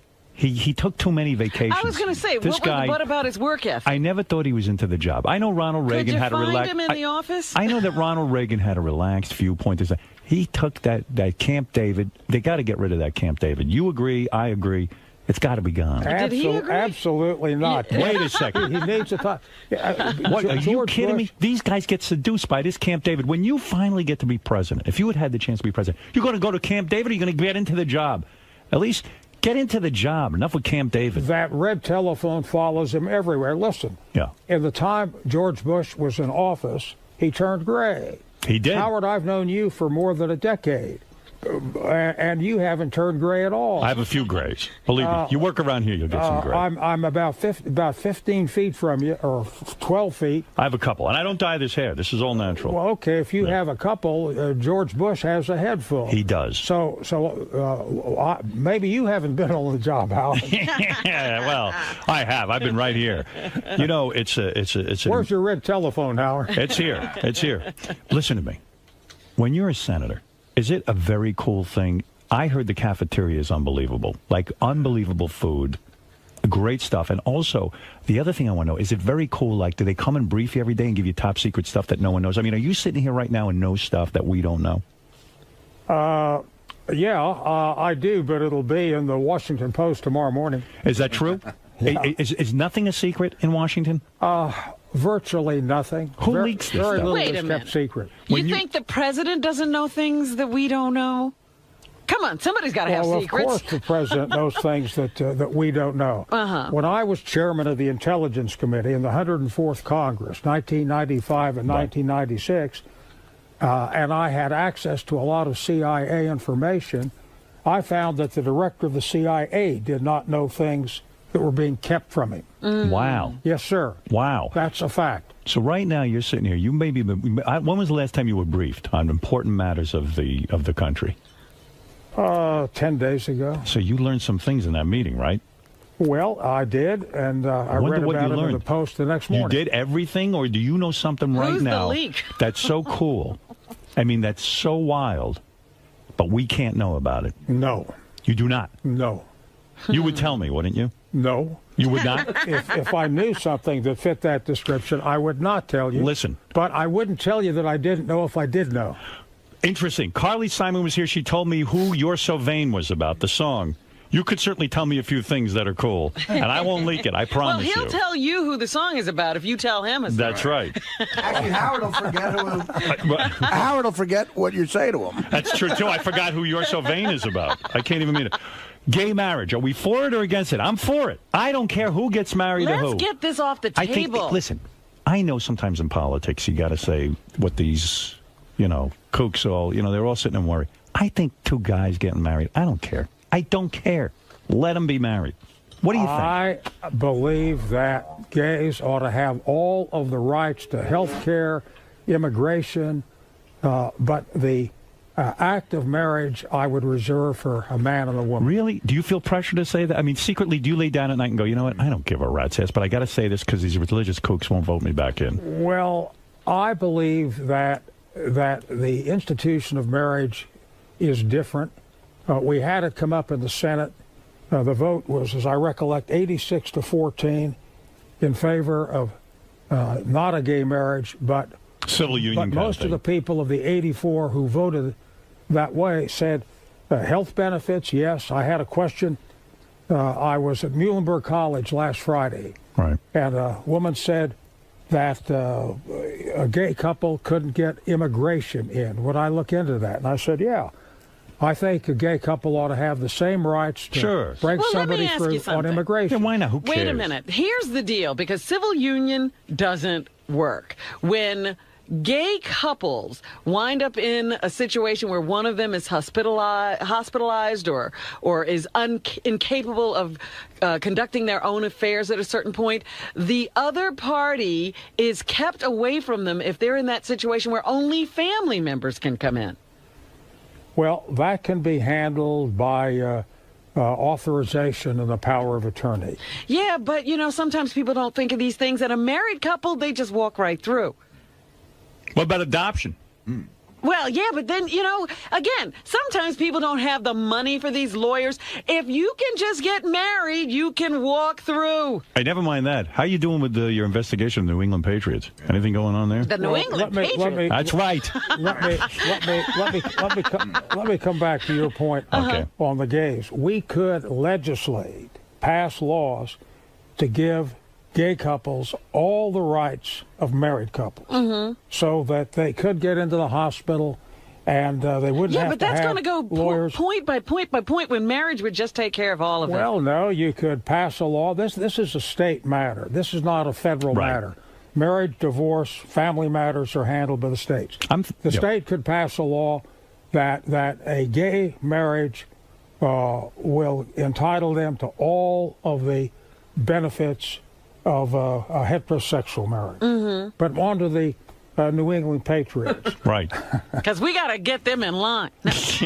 Well, they didn't win the Super Bowl last year. That's right. And there was no evidence that they had hidden cameras on the sidelines to illegally find out what the other team was doing. You are a very big Eagles fan, am I correct? Yes, sir. Yes, so you were pretty pissed. You don't want to hear anybody getting an advantage in a game over... because they're looking at others' That's right. signals. An Eagle fan and the Steelers fan. Right. The Patriots beat the Eagles by 3 points in the Super Bowl in 2005. They beat the Steelers Right. When a couple of months before they had lost to them, and there was evidence that they had illegally obtained their plays, and I think we put a stop to it. I think you did. Yeah. I think you did. I think you truly did. Now, what are you thinking with this pot, the marijuana? I think it's going to be legalized. I think it almost is. State by state, they got this legal marijuana. And guys I know who are getting legal marijuana, believe me, nothing wrong with them. There's nothing wrong with them. Howard, I'll give you a few names. I'm about to hand you a subpoena, Howard. Good, thank you. Okay, I'll testify. You want names? I would testify. I'm not a pot smoker. I don't smoke weed. Makes me paranoid. Did you ever try it? Did you ever say to yourself, I got to smoke a little of this marijuana? No. No? Never. No. All you do is drink? I drank martinis. Never tried acid? Never tried hash oil? None of this crazy stuff? Nothing? I was in Nepal in 1972. I made a trip for the Peace Corps on the National Advisory Council of the Peace Corps, and I went to Palau, where a Peace Corps lawyer was tying up the United States Air Force on a base they wanted.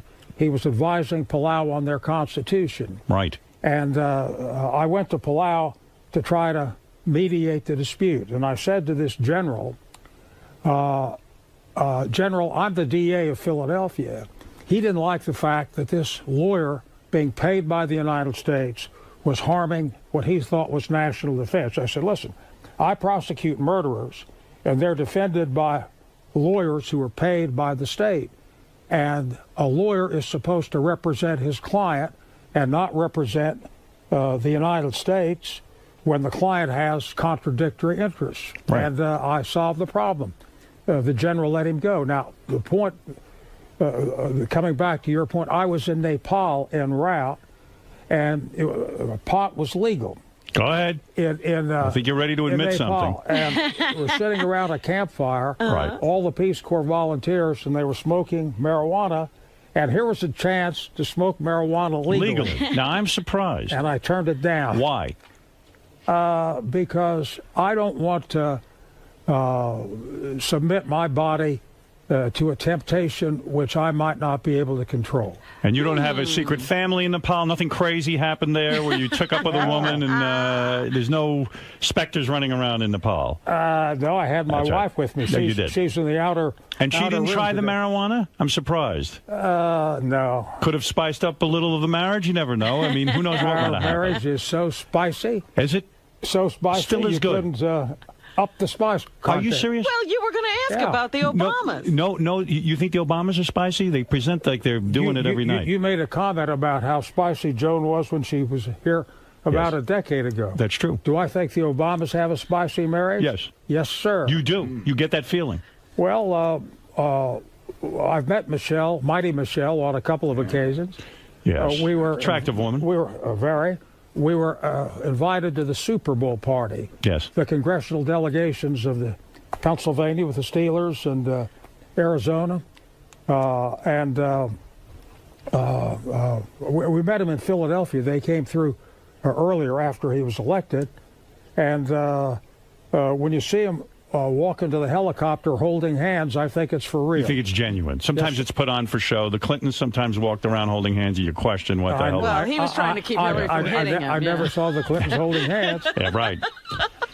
So you feel it's a good marriage. You know, when you're in the Senate, you must see weird things. Do you think any of the senators are like swingers or something, like a dark secret like that? Do you ever see any evidence that some of them are up to shenanigans like with each other? Do you ever think any senators getting it on with another senator? You hear gossip.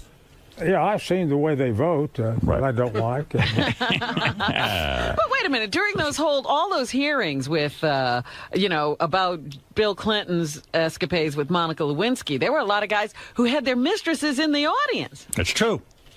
Oh, none that I know about. And if you have a liberal view of the world, it's not my business who's in the audience. Right. You support I'm with you on this. You support giving loans to the failing auto companies. I had to think long and hard about this. Well, I'm about near the end of my tether on that. Right. I think you don't think much more, huh? Well, no, I don't. I think that the bailout package has been a failure overall. They started off with toxic debt, abandoned that, forced banks to take money. I voted against the release of the second $350 billion. Right. Because neither Paulson under Bush nor Gethner under President Obama have been successful. And I think if they don't shape up at this stage, it's going to end. They're going to be going into bankruptcy. Have you spoken to Senator Kennedy? After all, you've gone through a cancer thing. He's going through a cancer. Did you call him personally and say you did? Are you friendly with him? Oh, very friendly. And you said to him what? I mean, did you give him some? You more than anyone can tell him what's going on. I asked him how he was feeling. Yeah. And congratulated him on coming in on critical votes. Right. And talked to him about legislation on health care. We're on the Judiciary Committee together, done a lot of work on immigration together, a lot of work on health care. And I've been in the Senate now 29 years and have gotten to know him very, very well. He's a legend in his own time. Right. But you can't bring up his health to him, can you? You can't give him words of advice about cancer, can you? Unless he asks. Or does he ask you? Well, maybe he doesn't want to talk about it. I sent him a copy of my book, Never Give In. Which, you did. That's a good book. I sent it a copy to everybody in the Senate with a personal inscription, and mine, Ted Kennedy, was a little different. That's true. What did you say? I said, talked about my respect and admiration for his long career in the Senate, what he's done on education and health care and immigration. I've co-sponsored legislation with him. When he first wanted to push legislation on hate crimes, I was the only Republican who would support him on hate crimes, and it was Kennedy Specter. Right. And we've co-sponsored a lot of legislation together over the years. Is it possible for Republicans and Democrats to work together anymore? Is that lost art? Senator Specter's doing it. Well, he's one of the few, Howard. Yeah, he is one of the few. Is it possible? The answer is yes. Is it done enough? The answer is no. And what are we going to do about this? There's too much party line voting, we need more independent judgments on these critical issues to try to solve them. Right. So what are you doing in New York? Are you doing anything beside our show? Are you going around all the shows or what? I'm raising money. Oh, is that right? I've got to raise what do you need? $30 million. Give it to me. $30 million. And I have to raise it in small sums. Oh. So you need it for the campaign. I need it for the campaign to be reelected. Citizens for Arlen Specter, Washington, D.C. So you can go to a website at specter2010.com. Right. So what's the most a guy like me can contribute to your campaign? $4,800. I'll send you some dough. If you're looking for, you want me to write a check or what? Yeah. Citizens for Arlen Specter. Howard, I have to get 50,000 contributors. Governor Rendell and I have a lot of the same friends. Right. And one of our friends